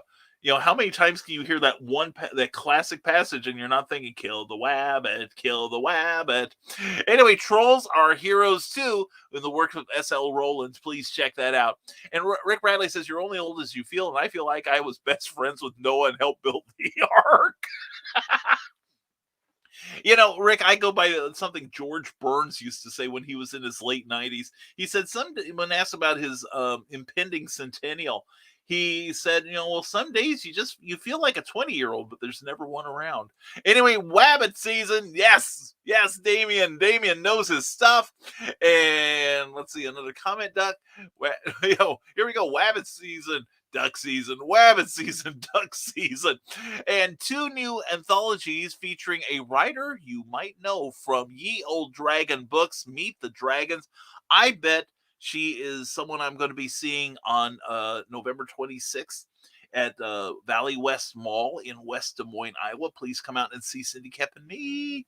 And Skunk Rocker, enjoy the weekend and save room on that brick wall for me too. Joe D. McPhee, if both of you can get past me, I will share that brick wall. Believe me, it has been one of those mornings. Yeah. Anyway, and Cindy Kep says Denver Matias works on the colors for Animal Eye and does a great job and does his own art. So you check it out there on Deviant Art. And Black Widow is the cutest in movies, Scarlett Johansson. I don't know that I would call... She's beautiful. ScarJo is beautiful. But I don't know that I would call a Russian spy / assassin cute. Maybe with my final breath. And Cindy, link me that dementia. Grand Illusion, you can get the link if you just copy and paste from her comment earlier. And you have to go to Facebook, though, I think. Anyway, Snow Joke is that when Abraham Snow became a comedian. Check out Bobby Nash's work. And again, Bobby, thank you, brother, for coming up to it from Atlanta to visit me and Joe Dog and everybody. It was such a great time hanging out with you. And Snow Joke, yes, that's right. And need a new webpage design? How about a specialized toy? Then go to Studio Hubris, website.com, and check out what Damian Waldron can do for you. He has done great things for me, and I'm very grateful. That's why I'm trying to get him as much work as possible. And I like that one of the Cousin Muscles episode of Tom and Jerry too. Yes. Oh, Jody McPhee, I'm glad I have a friend who knows my stuff. And here we go. It's Spear and Magic Helmet. Yes. Oh, Rick Bradley, you nailed it. And but Nick Tucker goes, but where was the kaboom? There was supposed to be an earth-shattering kaboom. And that book can help my mom with my grandpa. That's a very good idea. Reach out to Cindy or go to Amazon.com and look up Victoria Adams. Okay. But yeah, that could help you. And so glad I was up early enough to be here today. Nice consolation for an interview that ended up being a scam. Really? What, somebody was going to interview and it didn't turn out right? Doris, I'm so sorry to hear that. Because you're too wonderful to deserve that. I'm telling you. And Cindy Kep says, Indie Author Book Expo, the weekend after Turkey Day. I'll be there Saturday. Brian, Michaela, and other fun folks will be there Friday and Saturday. And I know who this is. Thanks for having me tonight. Well, Erin, thank you for allowing yourself to be had. Tonight at 6 p.m., Erin Casey will be joining me on a very special episode of Clever Title Pending, making its long-awaited, it must be weeks now, return. And we're going to talk about the Writers' Room of Iowa and the great resources they offer writers all over. And we're also going to talk about the great virtual con happening this weekend. Now, I think this may be one of the only virtual cons I have done aside from CromCon. Last year, I did probably a dozen virtual cons. The fact that I am doing one for Erin shows how much I adore her and how much I believe in the mission of the Writers' Room. So please check us out tonight, and please check out the Imagine Other Worlds with Authors. You can find their event page in the description here on Facebook or here on YouTube, wherever you're watching. And please check it out, and please join us this weekend. I will be on a pair of panels with Erin and other people. We'll be talking one Saturday and Sunday. We'll be talking about imposter syndrome, my jam. And on the other one, Erin and I will be discussing traditional publishing versus self-publishing. And it promises to be lively. There's a lot of great representation on this panel. So please, please, please check it out. And plus, I will be doing a 20-minute reading, which I will prepare just minutes before I go on the air. So anyway, thank you, Erin, and we'll talk to you tonight, sweetheart. And Doris, I'm sorry to hear that, says Skunk Rocker. I've had that happen to me too, and it's always the worst when you go for an interview and then you figure out real quick it's a scam. Now I'm wondering, is this like a job interview, or is this related to what you do creatively? I mean, worst time I had for an interview, I went on to a late night. I mean, late night. It was like 11 at night or something. And I showed up, and the interviewer was drunk. I mean, totally drunk. And the thing was, he was using someone else who is on this show as an excuse, because we make no secret of the fact some of us like adult beverages. And the Friday Green Room, which will be on tonight, is an example of that, where people have adult beverages and we talk like grown-ups. I try. Well, he decided to take it to the next level, and he got hammered while I was there. And several of my friends were watching this show, laughing at my discomfiture. Thanks, guys. And also feeling so very bad for me because I had to cope with this. And I did not I didn't walk out. I did, after 90 minutes of him alternating between asking the same question 4 times and passing out on the air. I finally said, well, I got to go. Take care, everyone. Bye-bye. And I kind of dressed him down after it was over. And I told him, he's like, well, can we do? He took it off the air. So you can't see it, unfortunately. I don't have a record of it, darn it. But he said, well, can we redo that? And I said, I will redo it once we make up the people that both you and I lost in our YouTube subscriptions as a direct result of your show. Because at the time, I didn't have that many YouTube subscribers, but I had a substantial number tune in, see that, and cancel their memberships. And I'm like, you know what? That wasn't very kind. And I told him, I said, you seriously disrespected me. And you better be sober next time you do an interview. And he's not even talked to me since then. Big deal. So, and it was funny because one of the people who was teasing me, Charles, you know who you are, and he went on the next week and he spelled it out for the guy. He said, you know what? If you show up drunk like you did for Brian, I'm not even going to go on the air with you. And he did a couple interviews, then he gave it up. And then he tried to do a show kind of like this. But anyway, shows the glorious results. But anyway, yeah, that is frustrating as hell. the scam. I'm really curious. I really want to grill you about that, Doris, but I'm sorry it happened. I seriously am. You deserve far better than that. And Doris Jones labors of love. Sad to hear that. Jody McPhee, I agree completely. There's no reason for that. And good thing is, says Grand Illusion Show, good thing is he's having more good days than bad, but the bad days are wearing down my mom. It's going to happen, dude. And, just treasure the good days. As I tell people who have lost someone close, may all the memories be golden. And Jake, right now, down the road, you'll be grateful for them. And yeah, it's hard right now, but down the road, you will cling to those memories and you'll remember your grandpa as he was. Okay. And not so much the struggle you're going through now. All of you, and just be there for your mom. Okay, that's all. That's the best thing you can do for her. Trust me.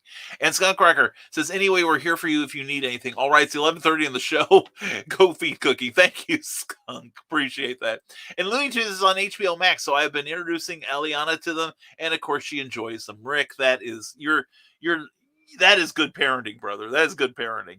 And Sonova Group pre-check scam thing. I heard, give me your mobile app info and laugh them right into being blocked on my Zoom. Wow. Holy cats. Thank you, Doris. I'm going to do some research. I say Sonova, but it sounds like more of a son of a. So... I'm sorry it happened to you, Doris. I really am. You are too amazing a lady to have that happen to them. But wow. Yeah, I don't blame you for blocking him. And Jake, there it is. Jake on Facebook. Copy down that link or click it on Facebook. Thank you, Cindy Kip. You are amazing. And T-minus 30 minutes to time to feed Madam Executive Producer, says from the desk of a small press publisher, 10 p.m. on Saturday nights. It's always a great, great time, followed by Stupid O'Clock at 11. And Grand Illusion Show, I say the funny comments to get my mind off the stressful situation. It's a reality my family has to get used to. It's, it's the way. It's what happens. And have a great day. I got a split. # bring Cookie home. Thank you, Damien. Thank you, brother. And we'll be talking to you. Thanks for last weekend being wonderful, okay? You and Lauren both. And got me out of bed before noon for a change. Says Doris Jones. Not used to waking up at the crack of noon, are you, girl? Huh? And Doris Jones labor loves, well, you could use the experience to be a subject for a painting if it falls on you that way. Creativity. And job interview, 32-year career in healthcare. I'll have to die for someone to buy art, apparently. Hopefully a joke. Well, I hope it's a joke, too. I want you to succeed. I know healthcare right now, especially right now, is pretty soul crushing right now. But anyway, God bless you for doing good work there, the Lord's work there. But yeah, well, let's see what we can do to get you popular, okay? Even if it's with my crowd, you can see what they're like. Anyway, City Camp Sarnard 76 for Vintage Cartoonists, the artwork of Bill Sarn, where everything old is new again. And I always have a painting going, says Doris Jones, labor of love. I'm sure I'll get back to working on it today. I hope so. That's the best way to deal with these stresses, is succeed. That's, Doris, you've probably heard it, but I call it Sinatra's revenge. I saw an interview one time where he was asked, Sinatra, had a way of dealing with people that were a burden to him. And he said, he was asked, what's the, best revenge? And he said, massive success. And I have to agree. I have had some success, thank goodness. And you don't know how much it peeves my my foes and brings me a delight that is on the verge of indescribable. So it brings that moment what the comedian David Steinberg used to call the moment that poets dedicate their lives to describing. So anyway, don't forget to tip your host. Thank you, Cindy Cap. Mwah.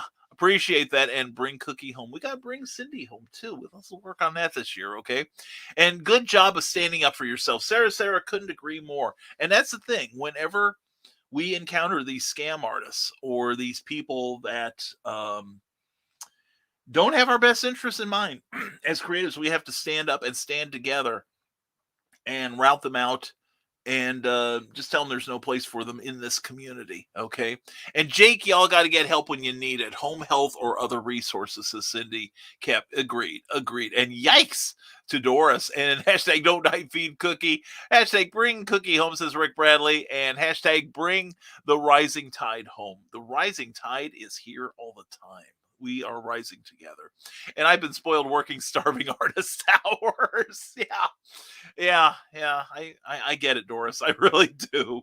Well, and that's the thing. For many years, I was, especially when I was forming my writing habits, I worked late at night. I always felt creative. And even now, I get this burst of energy after 7 o'clock. It's like, man, I could write all night.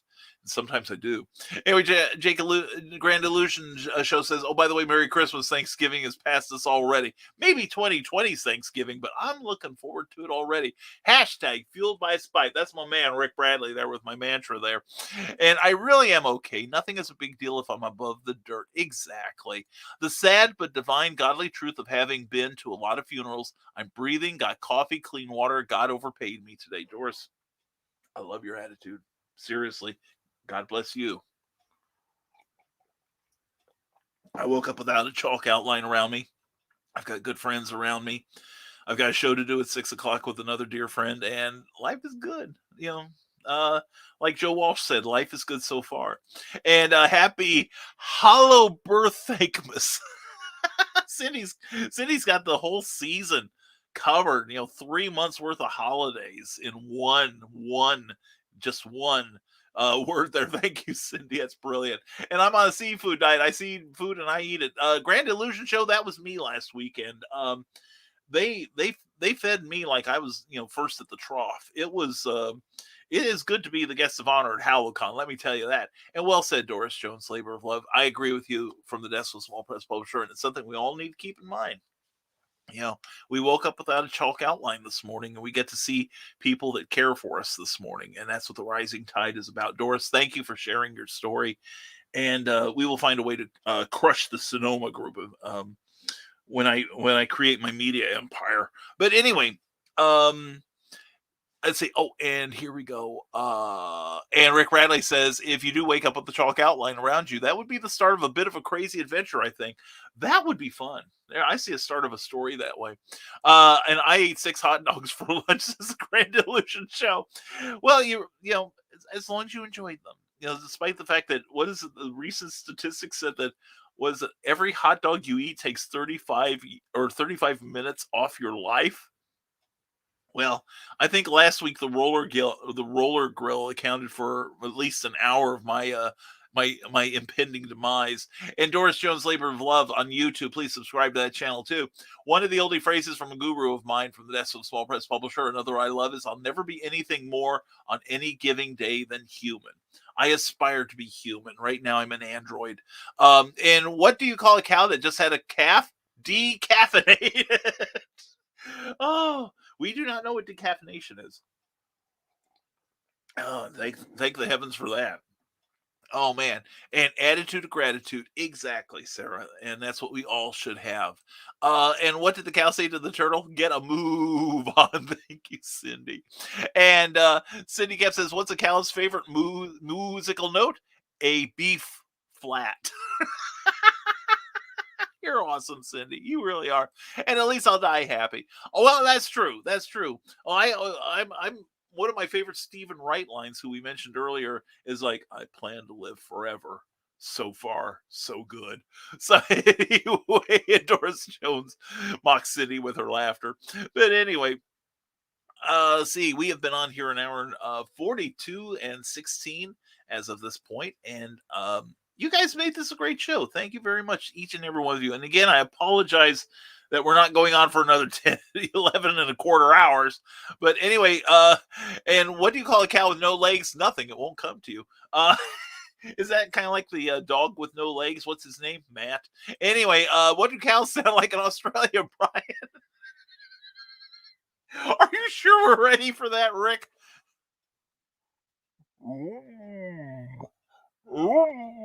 Okay, there we go.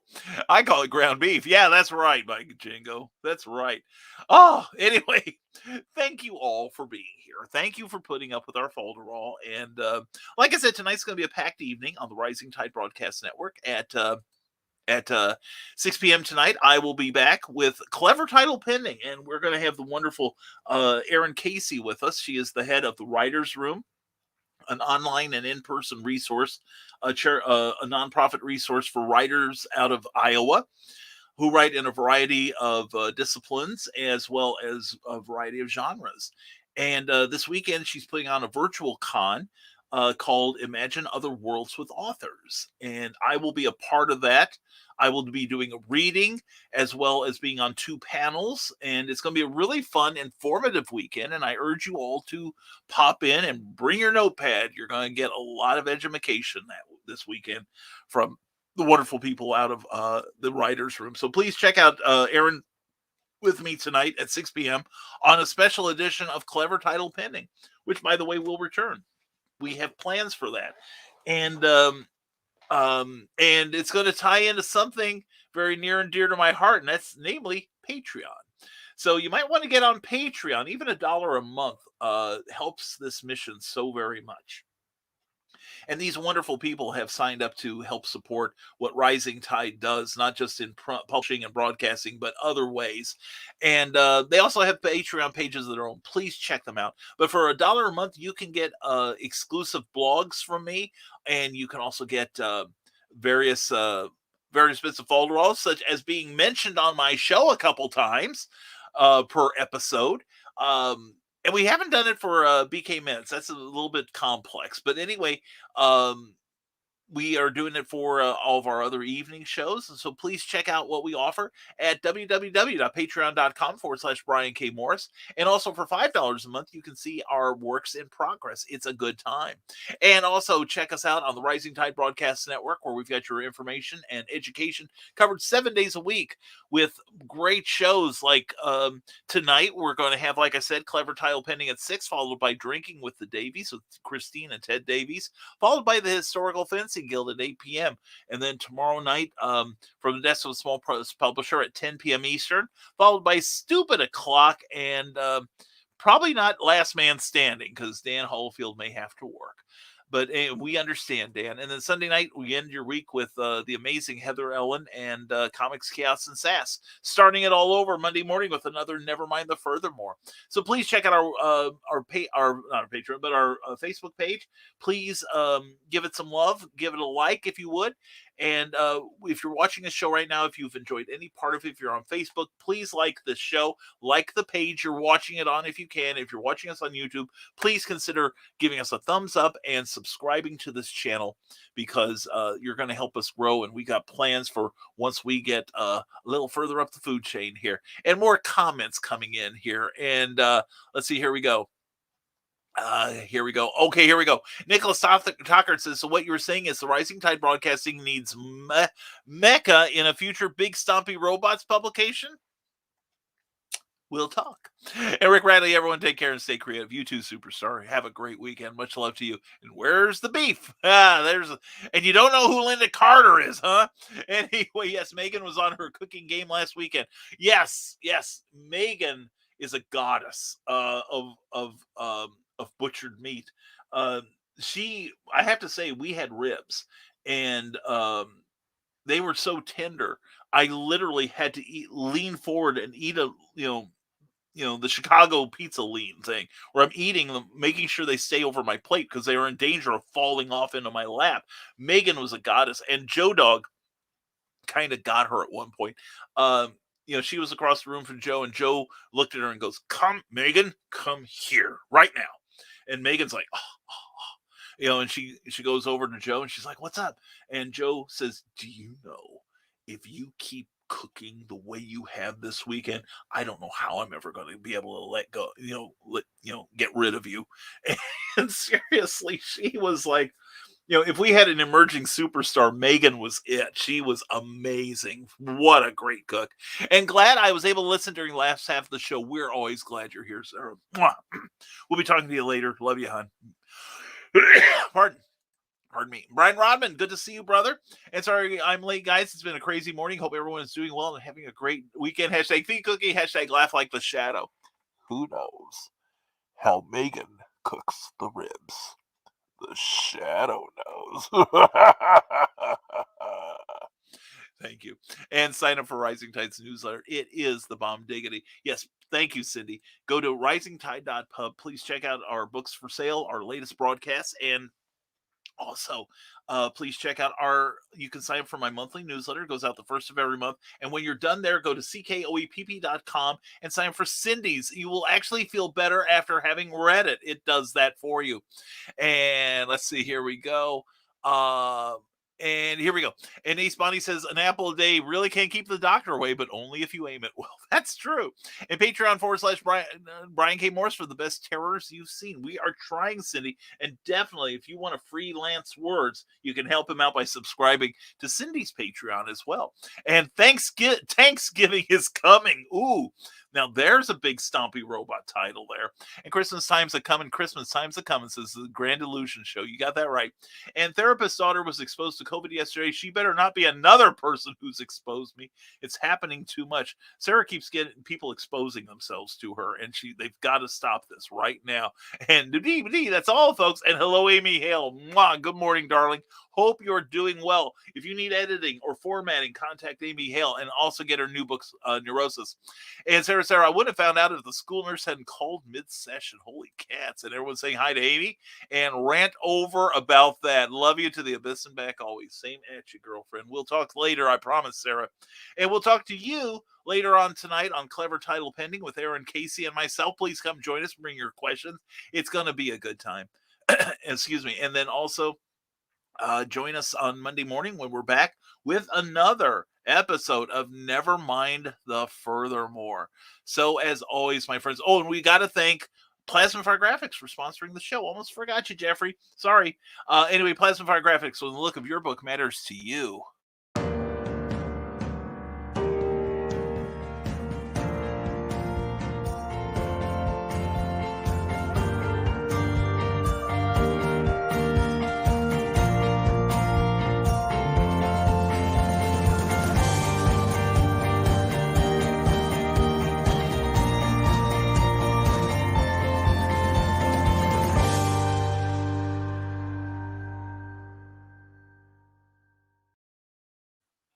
So when you have a book that's worthy of a great cover, that great cover should come from Jeffrey Hayes and Plasmafire Graphics. Check out the Facebook page for more samples. Then go to plasmafiregraphics.com and contact Jeffrey directly there. You will be so glad you did. You're welcome. It's Plasmafire Graphics, and the look of your book matters to you because it matters to your readers, that's for sure. And I'm not reading your comment at all, Grand Illusion Show. That'll get both of us killed. And Cindy Camp says, y'all have fun. You hear you too, Cindy. Mwah. Have a great weekend, darling. And actually, replacing what Jake said, Amy Hale, I want you to do, if you want me to, send me a DM. I will send you a link to a new song that you will forgive me for all the abuse I've given you over Baby Shark. Look up It's Raining Tacos. Trust me, it's great. Isn't it, Cookie? It's fun. It is fun. It's Raining Tacos. Look it up on YouTube. You'll be glad you did. I will too. Anyway, folks, thank you for being here on Never Mind the Furthermore. We hope you have a great, great Friday and an even greater weekend. And do what you can to make it good for someone else, because that's how the rising tide works around here. We look out for each other and we get looked out for. So, as always, folks, we're going to sign off. Wishing you the best for today. Check out the rest of what the Rising Tide Network is doing tonight and over the weekend. And as always, stay smart, stay safe, wash your hands, and never apologize for being awesome. Have a great weekend. I'm Brian K. Morrison. This has been Never Mind the Furthermore, and you've been amazing. Have a great weekend.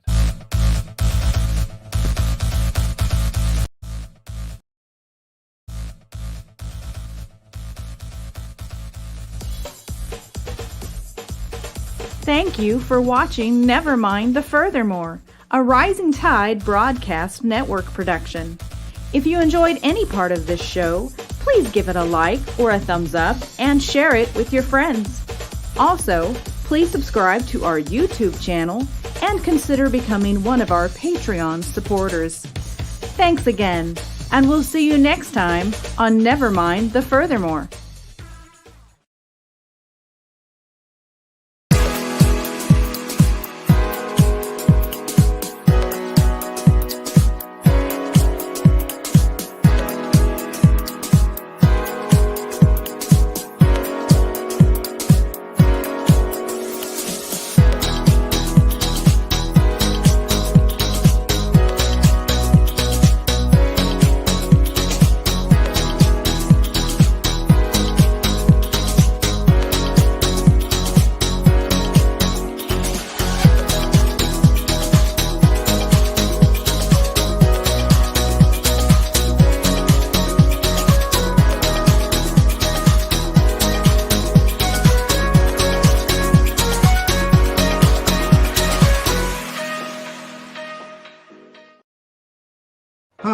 I am Joe D. McPhee.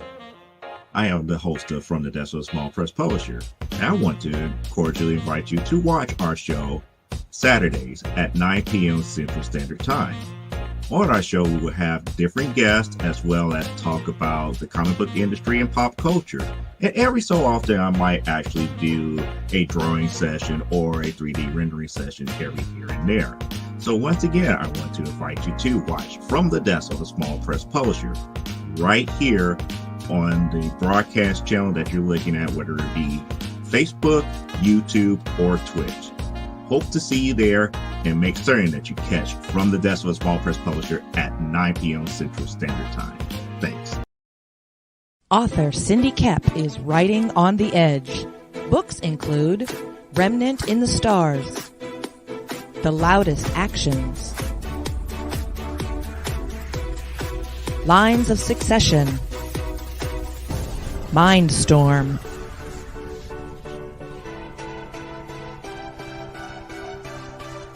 Condemned Courier, the Yerushalayim series, and Animal Eye.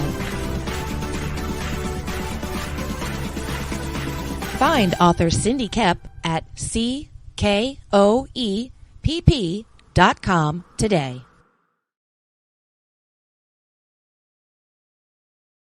Hi, my name is Erin Casey, and I'm the director of the Writers' Rooms, as well as Imagine Other Worlds with Authors, aka Iowa. Would you like to meet 15 brand new authors? How about participate in panels about writing, publishing, and marketing your book? Do you like free giveaways?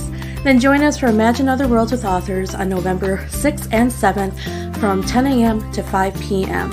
We will be meeting virtually at facebook.com/IA Other Worlds. If you'd like to learn more about our organization, you can find us at thewritersrooms.org/Iowa. We hope you'll join us. Hey, yo, Pops here. Are you looking to be on Monday Madness? Is Monday no good? You need a special edition? Are you looking to be on the first timer spotlight on for you new guys? Launch parties, countdowns, CromCon Monthly. We got it all right here at the Madness Comic Network, providing online promotional services for the indie comic community and proud sponsor of Comic Books for Kids provides comic books to kids in hospitals and cancer centers across the U.S. It's a place where we can all work together to make sure every child has a comic book. 100% of all proceeds go towards the kids. It's about making a difference, and while they're in the hospital, allowing them to fly like a superhero, battle dragons, or rescue teddy bears. We are in every state in the country and now support over 160 hospitals. Every month, we add more. Visit cb4k.org.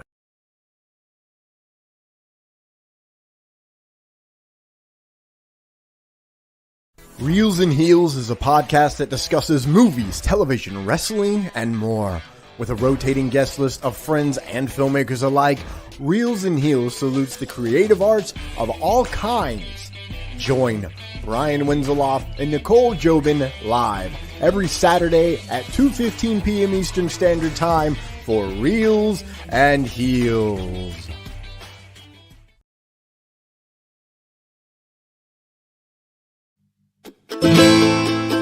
What if you could see the world like an animal? What if you could soar like a bird? Detect faint smells like a dog?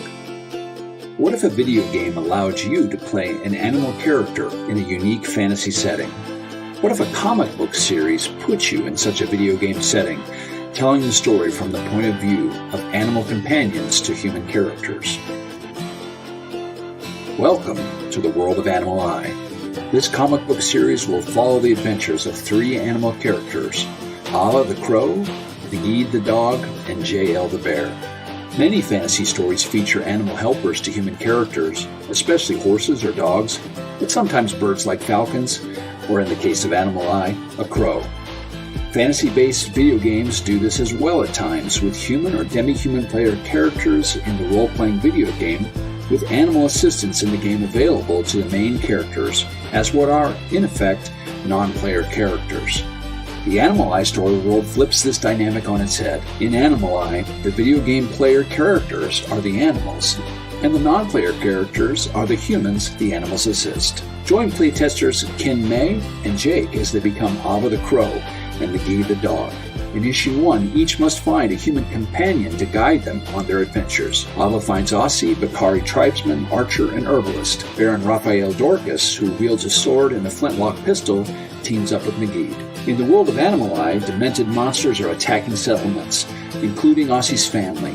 Join Ava and Aussie as they come to JL's aid in a fight against the maniacs. Join Baron Raphael and Nagi as they undergo a parallel adventure battling demented maniacs. Issue 1 lays the groundwork for a unique comic book series in 6 issues, adapted from the novel Animal-Eye by Cindy Kep. An adventure is beginning, an adventure you can join with your support, an adventure where you can become the animal.